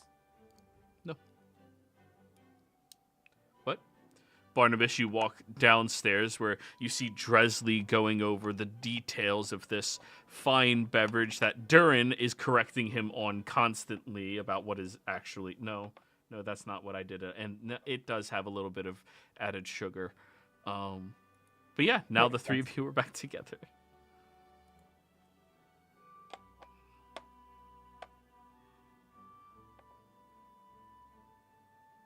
You're muted, Tim. I'm gonna shuffle walk into our room, still afraid of Lenny being in my way. Kind of signal to Dresley and Durin from behind the Marquis's back. What time? What's the wall clock say, DM? The wall clock. It says that it's around 11-ish. So 10:55. Is that the time? I'm afraid, Marquis. Myself and Durin must excuse ourselves. It's almost time to prepare for my nightcap. Oh, yes. Oh, are you going... So, is it a private affair? I'm afraid it is. Your lordship, before I even met you, I agreed with a nice lady. Baroness. Or are you being deceptive? I'm being coy. Okay. I'm just making sure. I'm being coy. Yeah. He doesn't need to know the level of the person I'm meeting. Oh, yes, of course. Hey, next time, be sure to invite me. I'd be more than happy to accompany you. Shall keep that in mind. Yes. Good evening, sir. And he'll stand up and give you a curt bow. Good evening to you as well. And good evening to you as well, Durin.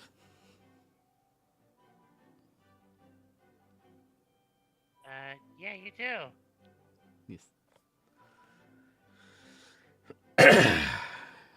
As the 3 of you get to slip back into your room. I'm so sorry about that, Durin. I am so sorry I put you through that. That guy gives weird vibes. I'm not the only one picking up on that, right? Yeah. I think he's just very lonely. Anyways, I couldn't get much out of the first mate. The captain did not like questions about pop celebrities that had recently been on the ship, or if there had ever been any on the ship. He looked like he was ready to leave that conversation as soon as possible. With that last line, Joey, did I get the impression that he was that? Or just that in general, dwarves are that way? In general, dwarves are that way. You've hung out with enough of them at Durin's family's house, Durin. Quite a few of them on the farm as well. Okay. Yeah. Maybe if we get him liquored up a little bit, we might be able to get more out of him. Durin, as a dwarf, you can confirm. And then I found out what a midnight rest was. If you didn't, Dresley, did you find out what that was? No, I was busy. We were busy schmoozing. Good news, Durin might actually have a investor. Well, good. So evidently a midnight rest is you having a nightcap in your pajamas with whoever it is that invited you.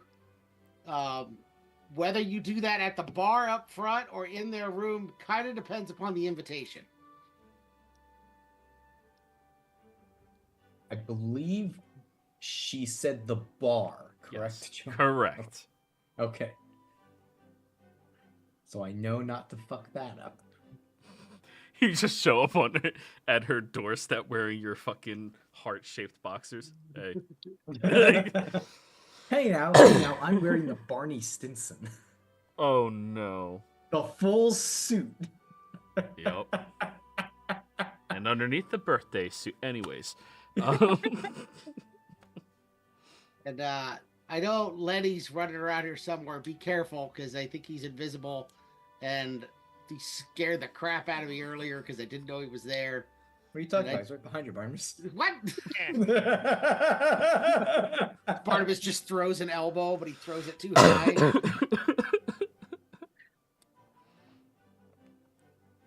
Oh, I miss Tony. Ah, Tony. Lenny's the new Tony, guys. Lenny's the new Tony. But now his death is on him. Well, his death is in his hands, not mine, mostly. Sorry, In my hands. Yeah, if your character dies, it's like 40% your fault.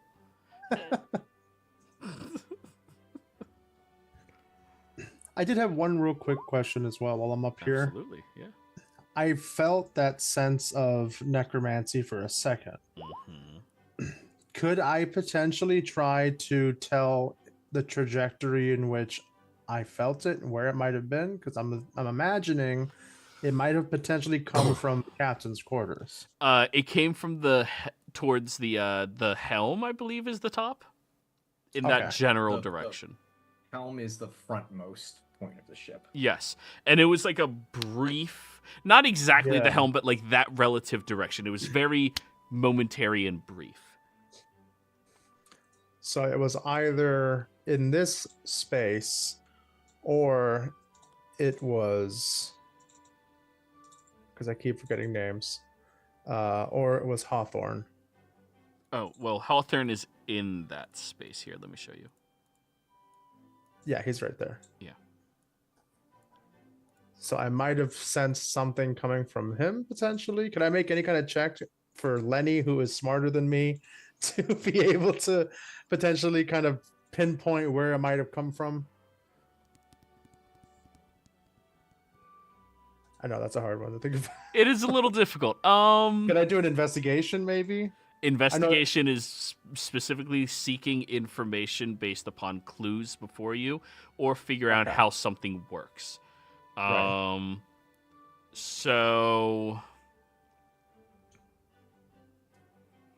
it's another survival on this one.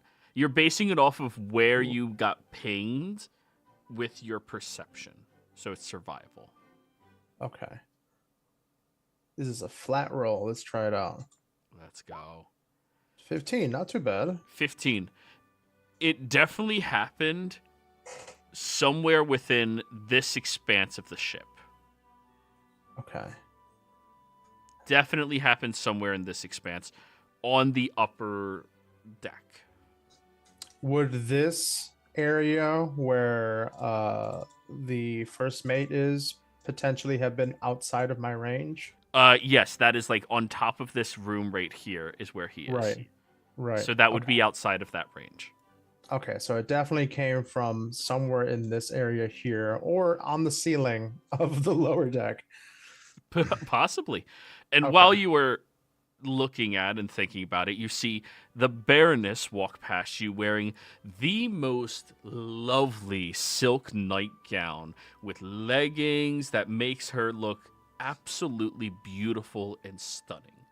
Keep in mind, she is a world-class performer and opera singer. Mm-hmm. As she walks past you into there, I think around this time, Dresley, is when you're going to meet up with her. Yep, and unfortunately, there's not really a place to hide a knife here, so I'll put it in my back in my suitcase because I can't hide a knife in this. But I will keep my necklace. And what is your evening attire? Your sleeping attire? It is a silk or forget what this material is, but like cashmere or something.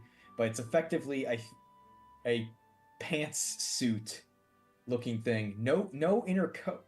It's just the jacket, so the chest is exposed, but the pants. But it's like effectively, like kind of like a nice Pajamas. Yeah, it's pajamas, but it's like an evening jacket and dress pants, but they're like made like a robe, like the Hugh Hefner robe. Yeah. Okay.